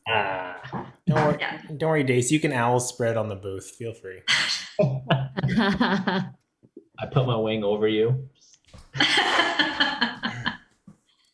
I lean into it to look cool and confident. Just looks a little awkward in a booth. Wait, are you in the booth or the chair? I'm in the booth. The booth. Okay. It's a little awkward because you're like sitting on half of his wing as he's trying to, like, you know, when you catch like a girl's hair. You're just like, But you see that same gazelle figure just kind of put her tray under her arm before she like rushes over to you. Sorry about that. Hi, I'm Delilah. Thank you for coming. We're a little bit busier than we expected and a little short-staffed. How can I help you? Are you here for a meal? Are you here for a room? We're actually here to talk to the owners, Delilah and or Charlotte. She's Delilah. She's Delilah. Oh, I'm Delilah. Yes. Oh, excellent. I know you're incredibly busy, but is now an okay time to ask a few questions? You're not in trouble. As you say that, you can see just like a flash across her face. What do you want to ask questions about? So Basil perks up and says, we're here on official business representing the magistrate to investigate a little more just some of the incidences that have happened here. We were told that you've had some issues with thieves and pickpockets. Oh no, he must have his information wrong. We're all fine here. Fine. I assume we can tell that she's, well, What's your passive insight? On the left-hand side under senses, I think. 12. 12. Is anybody like 13 or higher? No? All right. With a passive insight of 12, you can tell that something's not quite right, but you can't quite figure out what. My dear, there is no need to to worry. We are here because we genuinely want to help you. And the magistrate named you and Charlotte specifically and your establishment. And there is no shame in needing some help. It's not, you're very sweet, don't get me wrong, you're very sweet. It's really not necessary. It's fine. It's fine. There's nothing wrong here. We made a mistake. That's all. Fine. That's not what Kariga told us. Kariga. Hmm? And what did Kariga tell you? That there have been some issues with things being stolen, specifically food from restaurants such as this, and that he had spoken to you about these issues in the past, and you had expressed that you had had the same problem. We thought we did, and then we knew we needed to double check our inventory, and when we did that, we saw that we were wrong. So it was our fault. We just didn't tell Kariga, so it's fine. It's fine. Pressing her a little further, since we get the idea that, or the sense that she's not being fully honest. Sir Basil says, if there really is something wrong, no matter what it is, you should tell us. We can help.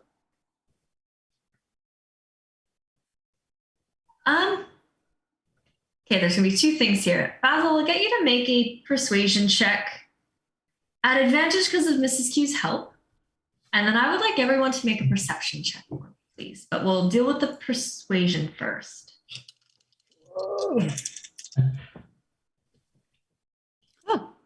So that's nat 20. Oh, you said that so like chill. It's like it was a nat 20 and a crit fail. So thank goodness. Really? Yeah. Whoa. Nice. Yeah. You So should take a picture of that. Where's my phone? That is your phone. And then I do want everyone, so that was a nat 20. I do want everyone to roll a perception check as well for me. 12. 12, okay. 6, okay. D&D Beyond is not nice today.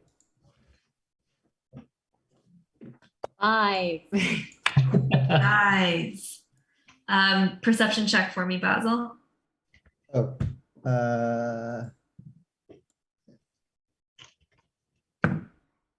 12. 12. Okay. Okay, so we're gonna, okay.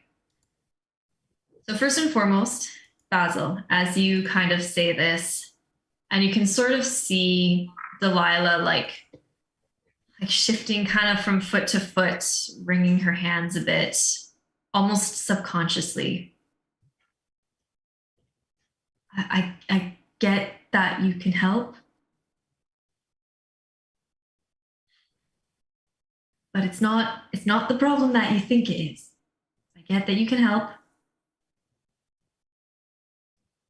but maybe just not here, okay?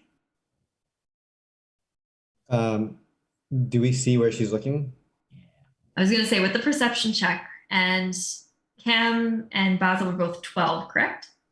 Okay. With the perception check, I mean, she is kind of like, she's sort of just looking around. You can see her looking back at the muskox, who you imagine is probably Charlotte. And you can just like, looking at the way she's fidgeting, you know, something is definitely not right. You get the sense that she's lying. But as you're sort of looking around, you do kind of see, like tucked in, not like the pocket of the apron, is a little bit more hidden than that. But you do see almost like clipped to her belts and covered by a fold of her clothes, a little, what looks like a toy of a stuffed gerbine with like little embroidery. It looks really, really cute, like a children's toy on a keychain. It's quite small, kind of just hooked into a belt loop, almost covered by her clothing.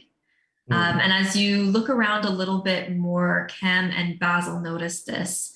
You can kind of see sort of around the corner of the bar just a little bit.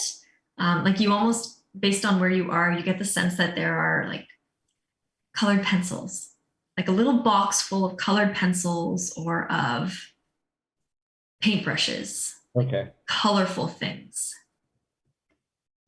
But that's all you really kind of get with a 12. Okay. Interesting. So we saw the little keychain. You caught like a glimpse of it before the folds of her clothes took it again, but you did see it. If you think you can help, then you stay until after everyone leaves. And I don't want any trouble. Of course. Mrs. Q sort of just like taps the table and says, "We will be right here when you're done. How about I give you a little bit of money so that we can have ourselves a meal and a drink while we wait, so it doesn't even look weird that we're sitting at this table." Probably best. And she'll kind of like almost a little too aggressively kind of swipe the money from you. But she'll bustle away and just start not making eye contact with any of you as she sort of brings out her like bare bones, like chicken and potato kind of situation. How much that would actually cost, by the way? It would be, for all of you, it would be like 1 silver per. I got it. So 4 silver total. I'll take care of it. My treat tonight, guys. My treat. Oh, big spender. All right. When she does walk away, I'm gonna take the moment to try and swipe the keychain off of her from under her napkin. All right, go ahead and make sleight of hand check. 23. Woo! Yes. I don't even have to pull up like stat blocks until after you roll, because like half the time they don't matter. So I'm talking. She will try and just contest it with her own perception. Yeah, no way. Okay.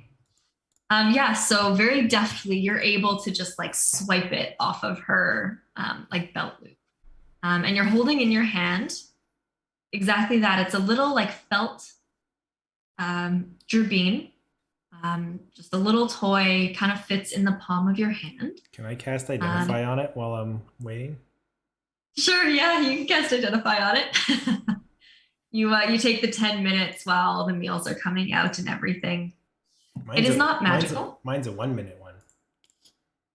Yours is a 1 minute one? Okay, you take the 1 minute, quick and snappy. There's nothing magical about it. You don't get anything magical from it. But as you're kind of looking it over, you see almost embroidered into like the foot of this gerbine toy, a name. Andy? It's not Andy, no. You see the name Soli Oh. embroidered into the bottom of this gerbine toy. Soli. Cool. It takes forever for this bar to clear out. At one point, it looks like there are 2 kind of bigger travelers who like enter an arm wrestle with a couple people like betting money on, but it quickly fizzles out as it appears to be a washout with one of the travelers just destroying the other one. But as you're sitting here for a couple hours, drinking, eating, trying to make it look like you're just taking up a table like any other patron, you're starting to kind of do the thing where you just nod off a little bit and wake back up. Nod off and wake back up. Can I slip the keychain back into her pocket? Yeah. For the fun of it, let's see. Roll another sleight of hand. 16. As she's 16, yeah. Yeah, as she's trying very hard to not notice you, like purposefully not pay attention to you and not make eye contact with you, it's easy enough to do. Mhm. You had mentioned at one point, or you mentioned earlier that we saw, was it behind the counter, like coloring pencils? Yeah, so you know how restaurants, like if they have the children's menu Oh, with okay. say, crayons, it's kind of like in a little basket. Right behind the bar from where you're sitting, you can kind of get a little bit of a visual. It looks like it should have been pushed back further. It's kind of sticking out a little bit too much that you can see what it is. But it's sort of, you know, behind a bunch of bottles. But you can see it with the roll. But other than that, we don't see anyone interacting with the coloring pencils or trying to go behind the counter to get it or anything like that. No, so like none of the patrons really seem to notice this. It's only because of the angle that you're at sitting in this booth that you can actually see it. Nobody seems to pay any mind to it. You don't see anybody else behind the bar other than where Charlotte and Delilah are kind of going in and out. It Okay. definitely looks like they are understaffed because you don't see any workers. But it seems to just be there. Okay. Can I go up to the bar and talk to Charlotte? Sure, yeah. Charlotte is big. Yeah. She's a very strong servant. Hey, Charlotte. I was wondering, am I able to get a pint? Well, I don't know if you have anything available. How do you like it, like glass? Like what goes in a pint normally? Well, I mean, it's anything you really want it to be, young sir. If you want a pint of mead, I can Sure. give you a pint Let's of mead. go with mead. Mead sounds great. All right. Probably best the ale's not great here. Good to know. Also, while she's pouring the drink. Yeah, sure. Have you seen Soli around here anywhere? She drops her glass. Like it shatters on the floor as you mention that name. Oh man, I was gonna try a drink for the first time and see Mrs. Q go nuts, but anywho. I'll just get you a new one. Thank you. And she'll turn her whole back to you as she goes to grab another glass and fill it up. Okay. And without kind of looking at you in the eye, if you're going to try and talk to her, you can, but she'll just kind of like put it on the bar, let go, and then turn her back again to start doing something else. Well, I can see that's a touchy subject. Sorry to bring it up, but just trying to help. And then I grab my mead, go over to the bar, and Mrs. Quillam, they gave me a big glass. You cool if I and I just start drinking it. Mrs. Q, I don't know. Are you like standing up? Are you like sitting at your spot? I'm sitting next to you. Yeah. Okay. Mrs. Q like grabs it and just like plonks it back on the table. Okay.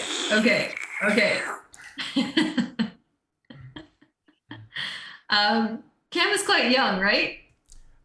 He's old enough, but he's avoided alcohol until now, and I think he wants to try it, given how his nerves are going from the stage.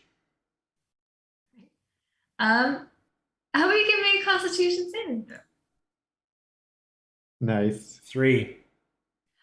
Oh. All right. Cam is an extreme lightweight.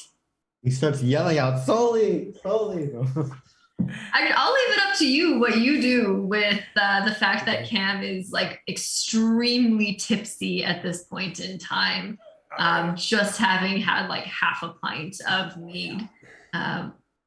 And like it's kind of sweet, so you also have like a little bit of a sugar high going at the same time. But I'm gonna say that things aren't. The world's kind of spinning, Cam. Your face is really, really, really hot. Love it. Super Okay. hot. Georgina. Just waiting to see what. Like he already gets in so much trouble when he's not drinking. So Right. Stop me if you want to do anything else. But as the night kind of goes on, with now both Charlotte and Delilah trying extremely hard not to make eye contact with you, your plates are still just sitting there. The final patrons will kind of leave the bar closer to the 12:30, 1 a.m. mark. And as they finally like close up shop and lock the door to the establishment, you see Charlotte from behind the bar finally turn to face your table. And you can kind of see her just glaring at you. These like muskoxes are huge. So they have like the massive horns coming out of her head, the eyes that are just locking with each of you and staring at each of you. She's a very intimidating figure, Charlotte. And you see Delilah almost the exact opposite, kind of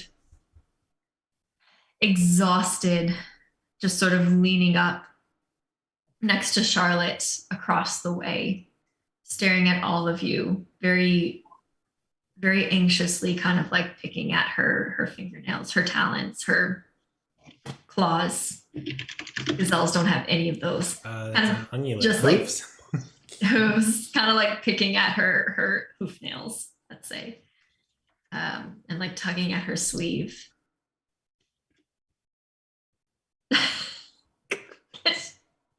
It's not even, are the vibes not good? Apparently not. I'm so sorry. She's freaking out. She's been texting me and she's like, can you pick me up right now? ASAP? Hello? Question mark. I'm like, okay. Go get her. Let us know when you're back and we might still be on. Okay. Depending how far away it is. Okay. It's in Barhaven. Oh, that's the worst place. Yeah, we're not going to be on. That'll take you like an hour. All right. So I'm so sorry, guys. That's okay, Dennis. All right. Is this YouTube thing still going on? Yeah, it'll be up and it'll be up afterwards, so you can catch it if you miss it. So don't feel like you jumped on right away, but it'll be there. Sounds good. All right. Take care, everyone. Bye, Dennis. Drive safe. Hey, man. That's hilarious. But you do see these two female servants just kind of now, after ignoring you for a couple hours, finally looking at each of you.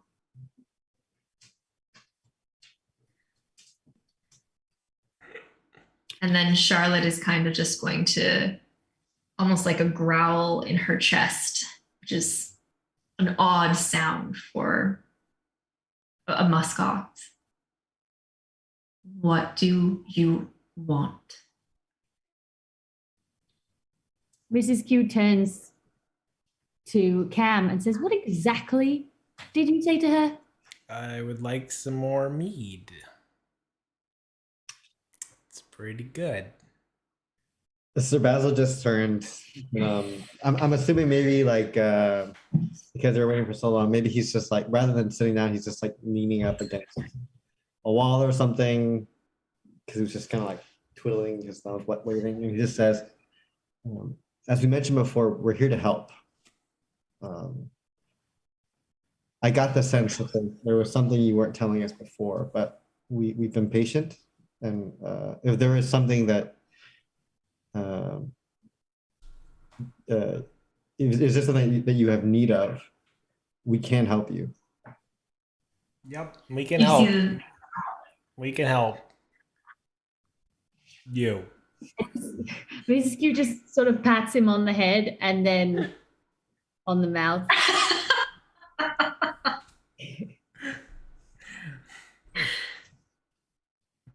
You see Charlotte and Delilah kind of like exchange glances with each other.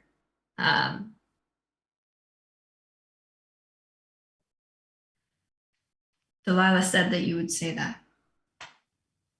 She also said that we don't need help. She said you were sent here by the magistrate. We don't need the magistrate's help. We do. And this is how Well, he that's said good for you. This is how he said we could help. We just want to be helpful. And if you need our help or not, we're going to solve who's stealing stuff. You see them exchange like glances again, and you can kind of see like Delilah sort of start pulling at the collar of her tunic. Charlotte will turn back to you all. There's no one stealing stuff from here. We have a lot of refugees. Things go missing.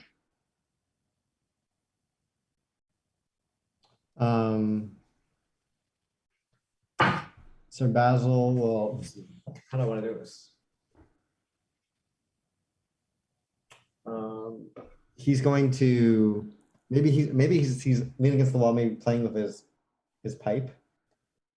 And he's going to say,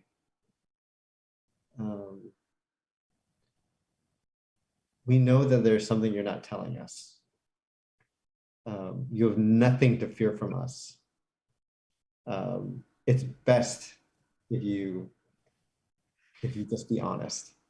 And maybe he blows a bubble in the shape of a gerbil, and it's just like jumping or running around the restaurant. You can do that? Yeah, I can make it into shapes and Oh, cool. move it around.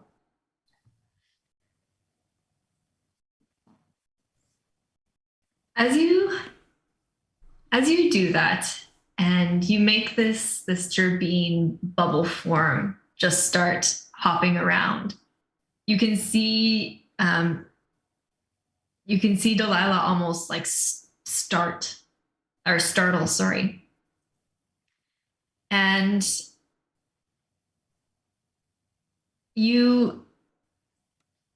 I'm gonna get everyone to make me a perception check. Okay. Go ahead. 19. 11. 14. How's the drunk guy like? True. He sees everything. As Camembert, as you're kind of like just looking around and looking around and looking around, not really paying attention to what's going on, you can see and hear from behind the bar, you see a little kind of like face pop out just from around the corner. And you can kind of hear a little tiny giggle as this bubble gerbine just starts to kind of hop around the tavern floor itself. As you do that, the face kind of looks at you, shocked, and ducks behind the bar again. You know that this was the face of a gerbine.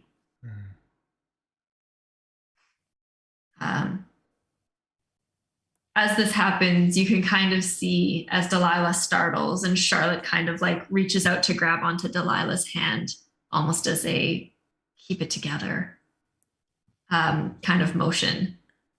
You can see Charlotte. Soli, is that you? You can come out. It's okay.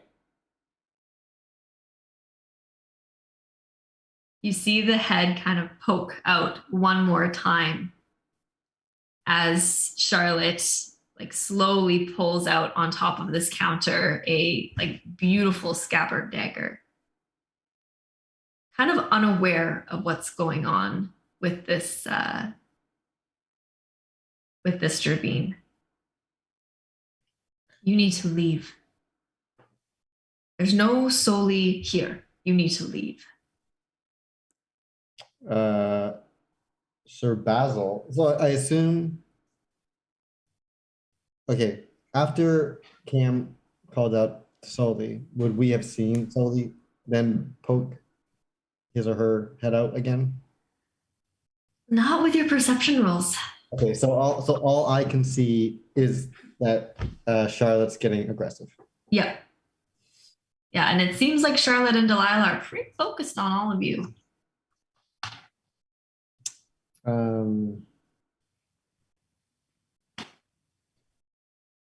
Sir Basil, trying to de-escalate the situation, kind of ends up, says, "Now, we are not here to cause any more trouble than you've already gone through. You're simply here to help. Yes, the magistrate sent us to investigate, but on my knight's honor, when I see something is wrong, I must help those in need. And if there's something I can do, I have to try."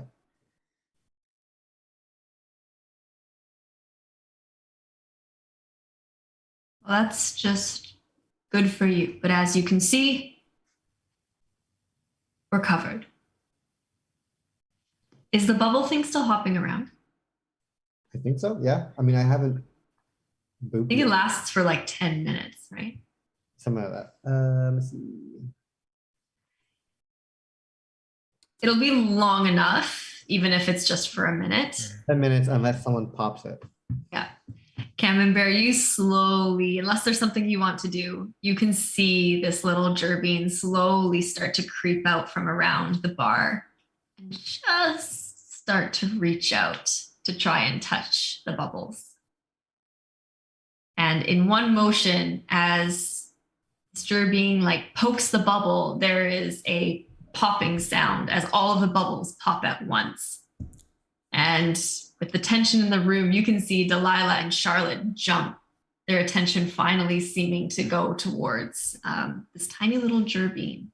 And you all now see this tiny little gerbine. And there's almost an instinctual reaction. Stop me if you want to do anything. There's almost an instinctual reaction as Delilah kind of just like bolts up and throws herself kind of in front, pulling the gerbine behind her. Don't mean any harm, like I said. And if you want to keep, if you want to keep her safe, we can help there too. As you say, if you want to keep her safe, you can see now, actually you hear more than anything, footsteps like running and jumping from the door that you see could actually go, sorry, not up, but out towards rooms, the room adjacent to the tavern. You see another little gerbine, taller this time, with a little hat, a little kind of beret, pulling out a little wooden like rapier kind of sword as he just kind of,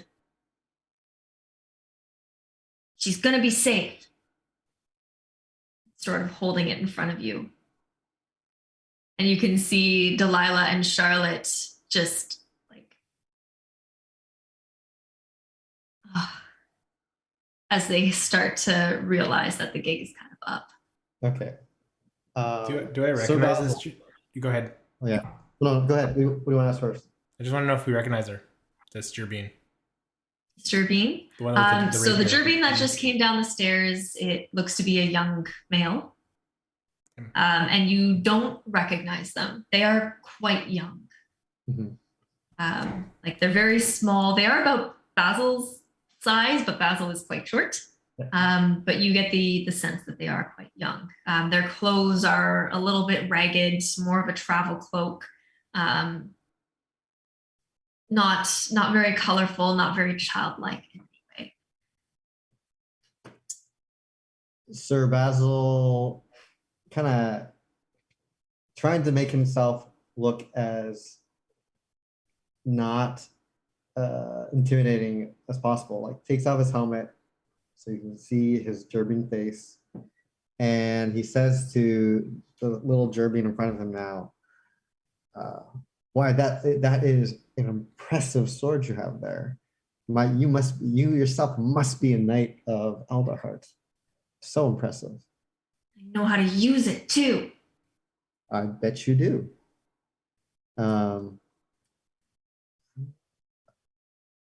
Maybe then just playing along, he asks, now where is a German like you learn to fight like that?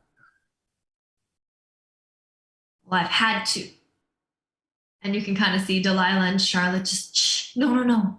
And Delilah kind of pushing the younger female Gerbine towards Charlotte, starts to reach out towards this male, but he kind of like shrugs her off to stand up tall to you.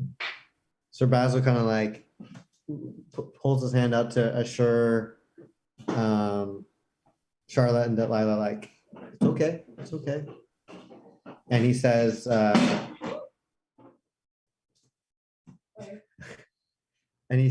to the Gerbine, I myself grew up in Elderheart as well. I was a small Gerbine just like you. My name's Basil. What's your name? As he's kind of like eye to eye with you, he sort of like fixes his hat a little bit. My name's Thomas. You're not taking my sister anywhere. None of us like it here. Mrs. Q, who I think at this point has still been sort of sitting at the table. Yeah. She gets up and like smooths out her apron and says, I definitely agree. I don't think anyone needs to go anywhere. And she turns to Delilah and Charlotte and says, it seems to me that you're trying to protect quite a number of people. Perhaps it's time for us to explain why we are helping the magistrate and how we can help you at the same time. You can see like just, even though Charlotte still is looking very disgruntled, like she's completely forgotten about the dagger she pulled out on the counter, and Delilah holding, like trying to reach out for this young Gerbine, Thomas, just kind of like looks from the window, the covered window, back to Charlotte, back to you all, and will just sort of grab a chair and slump into it. And as she does, Charlotte, who's kind of holding back this young Gerbine female, will just sort of come back around the bar, lift this little Gerbine up and kind of seat her on the bar, and will stay standing, still sort of on offense a little almost. And Delilah will kind of turn and address you. Please don't tell anyone that they're here. Why would there be anything wrong with them being here? Well, you said you were looking for thieves, right? Mm-hmm. You found them, but they're just trying to survive. Sir Basil asks, and where are their parents? How is it that they ended up here with you? At this point, Thomas, who's still with this like little wooden rapier, is going to be in front of you. It's just going to.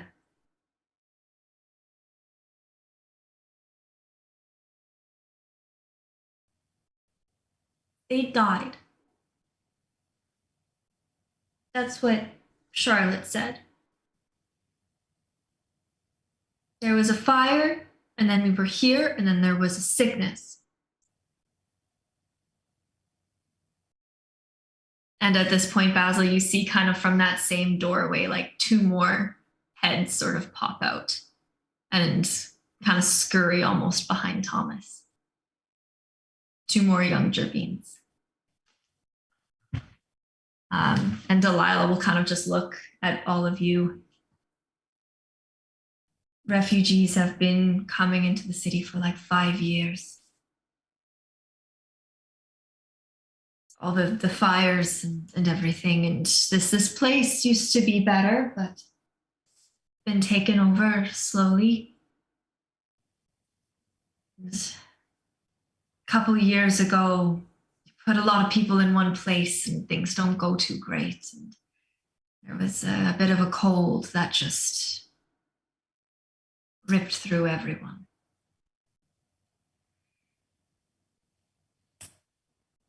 These guys lost a lot. And we found them living in the Underfall, and we took them in, and then the food shortages started, and we only found out recently that they've been attempting to help us by stealing from other places so we can keep this place afloat. This is Thomas. This is Soli. She'll look at the young Gerbine female on the counter who you saw, Camber. This is Kai, and this is Rose. And she'll kind of gesture to the two new Gerbines who sort of like wave from behind their older brother. They didn't mean to steal, but everybody's been reporting. The magistrate has been hearing it. There's been perch guard here a couple weeks ago even. They're just kids. And then you walk in. And I'm supposed to just believe you.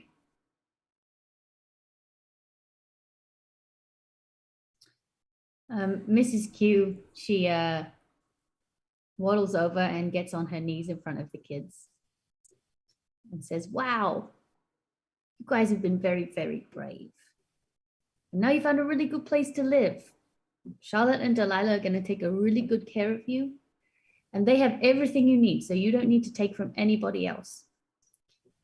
And also, you can help them and protect them by making sure you don't do that.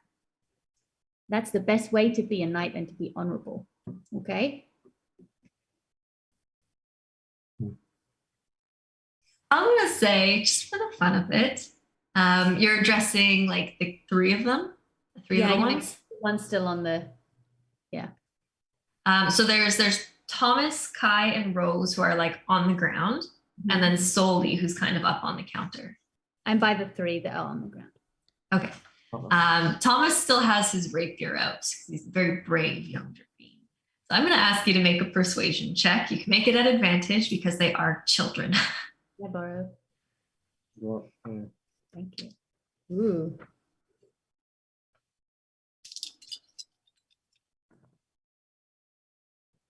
Oh, they're both the same number. no, that's a 6, so that's 9. That's a 9. How do you know that's the right way up? Those are both low numbers. Yeah. They both suck. No, what? I mean, it's the triangle up. Oh, okay. In which case it's an 11. 11. That was enough. I was going to say 10 was what you needed. You can see Thomas, like his chest almost puffs up a little bit and his ears kind of. That's right. I can do that. I can kill the monster too. Then we won't have to worry anymore. What monster is that? Monster. Monster in the Underfall. The reason why we have so many people here and why they can't. You don't know about the monster in the Underfall? I don't. At this point, you can kind of see like Charlotte's just. Thomas.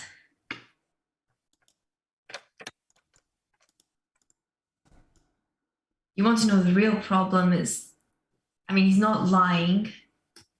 We just don't have any proof that it's true.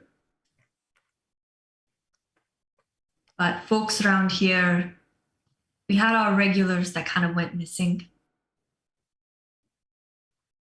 They went to the Underfall to go volunteer or to go help, and they never came back. Thomas is saying it's a monster. What were they volunteering for? Well, a while ago, we used to provide meals to like the soup kitchen in the Underfall. We had a couple staff run it. All of us in the district, I should say, used to. People just started going missing. That's why we're so short-staffed. Also to keep these ones safe because I didn't know who could be trusted.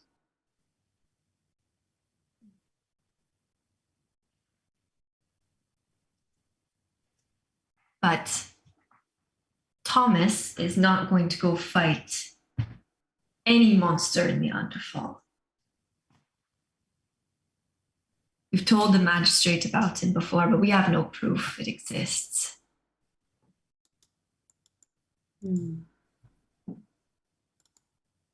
Should we investigate? Mrs. Q turns to Thomas and says, Thomas certainly isn't going to go down there because Thomas has far too much responsibility looking after his new family here. Isn't that right, Thomas? Right. Exactly. Right. You're the man of the house, right? Absolutely. All What right. does that mean? Do you know what that means? Charlotte, do you know what that means? And he'll just like... Sir Basil, being very moved by this whole experience, kind of says that means, little knight, taking care of your brothers and sisters. Being the big brother, you have to make sure that they stay safe. And of course, listening to Charlotte and Delilah because they are very smart and they know how to look after you. I can do that. I can, yeah. Yes, you can. Did you hear that? It means you have to listen to me. And he'll address like his siblings behind him. Nice. And Delilah will kind of look at all of you. So you won't tell the magistrate then? We were tasked with solving the thievery problem, no matter how we chose to do it. The magistrate just doesn't want to hear it happen again, and we don't have to tell him what we found. So as long as it doesn't happen again, we don't have to say a word. We'll try to make sure they stay. I don't want people poking around here anymore. They don't understand. Few above do. It's very, very true. Thank you. Do we want to investigate the Well, it sounds like a rather big problem. I feel like while you were having this conversation, Cam slipped behind the bar and poured himself another mead. There's enough going on that I don't even have to make you roll. And then he walks out, which he thinks is very confidently, but like kind of stumbly and very not stealthily with the second mead in hand. And you've got my dagger. Slams the mead down. We'll go take care of this monster, and Thomas can kill it. I mean, Thomas, you can protect Charlotte and we'll take care of it.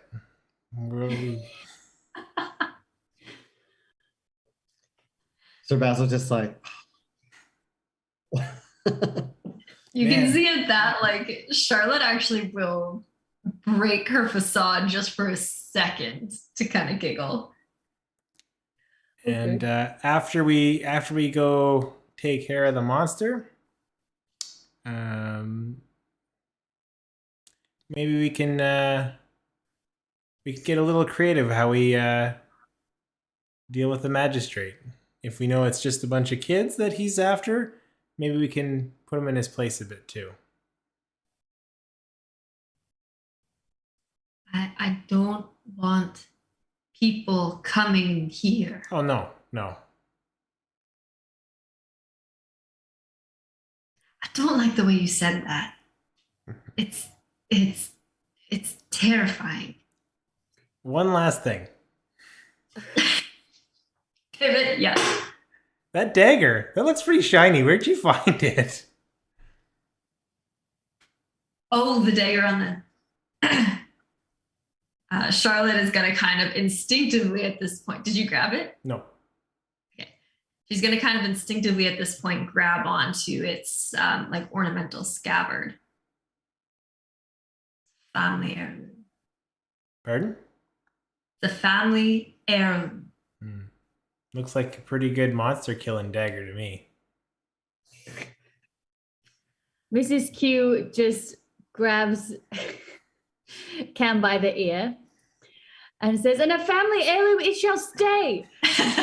Drags him behind her and sits him down on the chair from where we were sitting before and says, "Please just sit here for a few more minutes." I definitely do like the slow slide off of the chair onto the floor.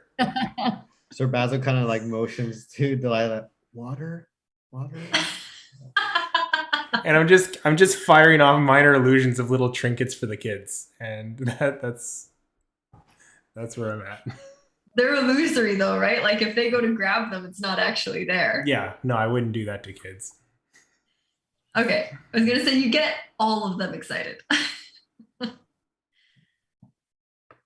You can see Charlotte now keeping like an extra hand on the dagger and just like, monster ever comes through the door, it'll do the job just fine. But it's gonna stay mine. And is keeping one hand on it at all times from now on.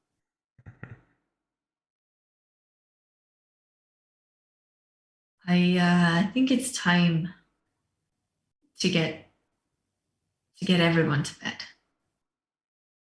If you don't mind. Not at all. It's late and you need your sleep if you're going to be as brave as the night tomorrow and the next day. Right, friends? You can see like Thomas just, yeah, like brave and stuff. Like a knight. Mm-hmm. I'm not tired. And you can just kind of see him like trying very hard to keep up the facade he had like 10 minutes ago. He's young. They have energy like that, and then it disappears. And you can see now that as Delilah sort of stands up and goes to get Solly off of the counter and put her on her hip, her whole position just sort of relaxes a little bit. I appreciate you not telling anyone. They won't do it again. We don't want anyone here. We don't need people poking about. So thank you. And I think you should go. Sir Basil, okay, so it's up to you if whatever you want to do with it. But Sir Basil kind of perks up and says, actually, if it's all right with you, I'd love to tell the children a little story from one German to another. Maybe a bedtime story. Donna and Charlotte kind of like look at each other, almost weird, with Solly like in her arms. Yeah, that's sure. Why not? This night has been crazy enough. She'll just kind of sit back down. She'll just get all of the children nice and close and settled down kind of in front of her on the floor as she just take it away. Sir Basil goes up to them, and maybe like he even like makes it fun by using some bubbles to animate certain things. But he tells the story of a small little German who grew up in Elderheart, who had so many annoying little sisters, and always got in trouble. Even now and then, pickpocketed a few people. But he, through a good friend named Ren, learned of the German hero Gaspard. And he described that Gaspard was a small little humble folk, but was strong and mighty. And maybe he like does like a Bible, a bubble figure of Gaspard and just like how mighty he looks. And maybe he's using his cloak, his billowing cloak, to kind of like imitate just like how he looks. And then he says that because of Gaspard, that little Jerby like did his best to behave, take care of his siblings, and eventually became a knight just like Gaspard, and is now a hero that goes out and goes on many adventures and saves people. And then now that he has his cloak of billowing, he takes up his previous knight's cloak, and maybe he like wraps around Thomas and says, hopefully one day you'll be a knight just like that little Jerby. His name was Basil. And then just winks at him. Love it. Thomas is enraptured, like hanging on every single word as you tell this story. And as you like put the cloak around him, it's just like he will not sleep tonight. That's how excited he is, kind of situation. And you can see his siblings. Sully is absolutely asleep.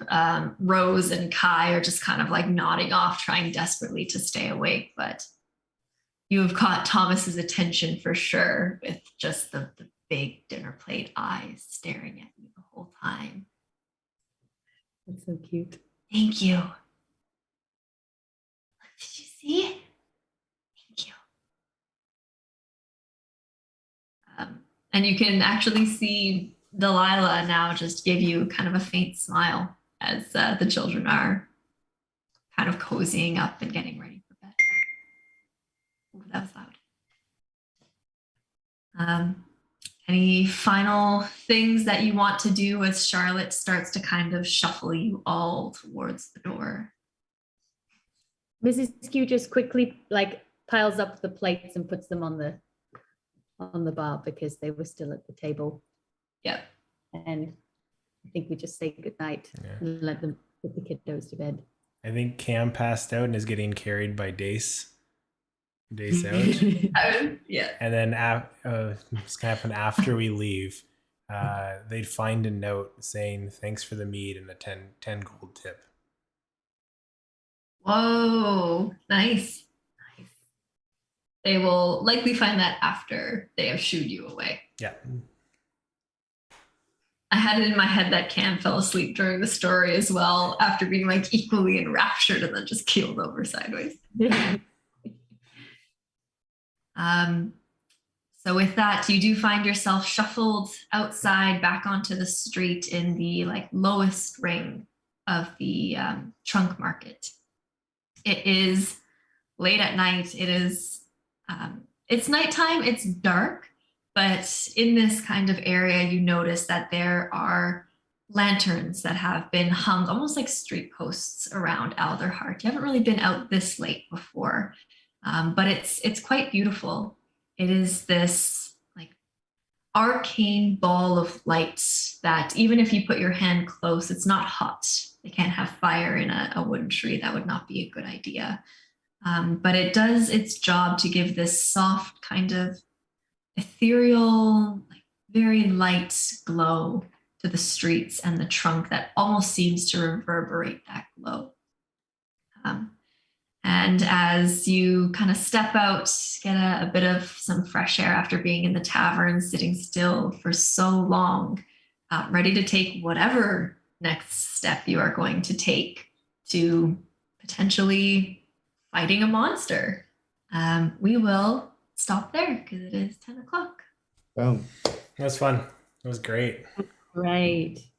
Yeah. Thanks for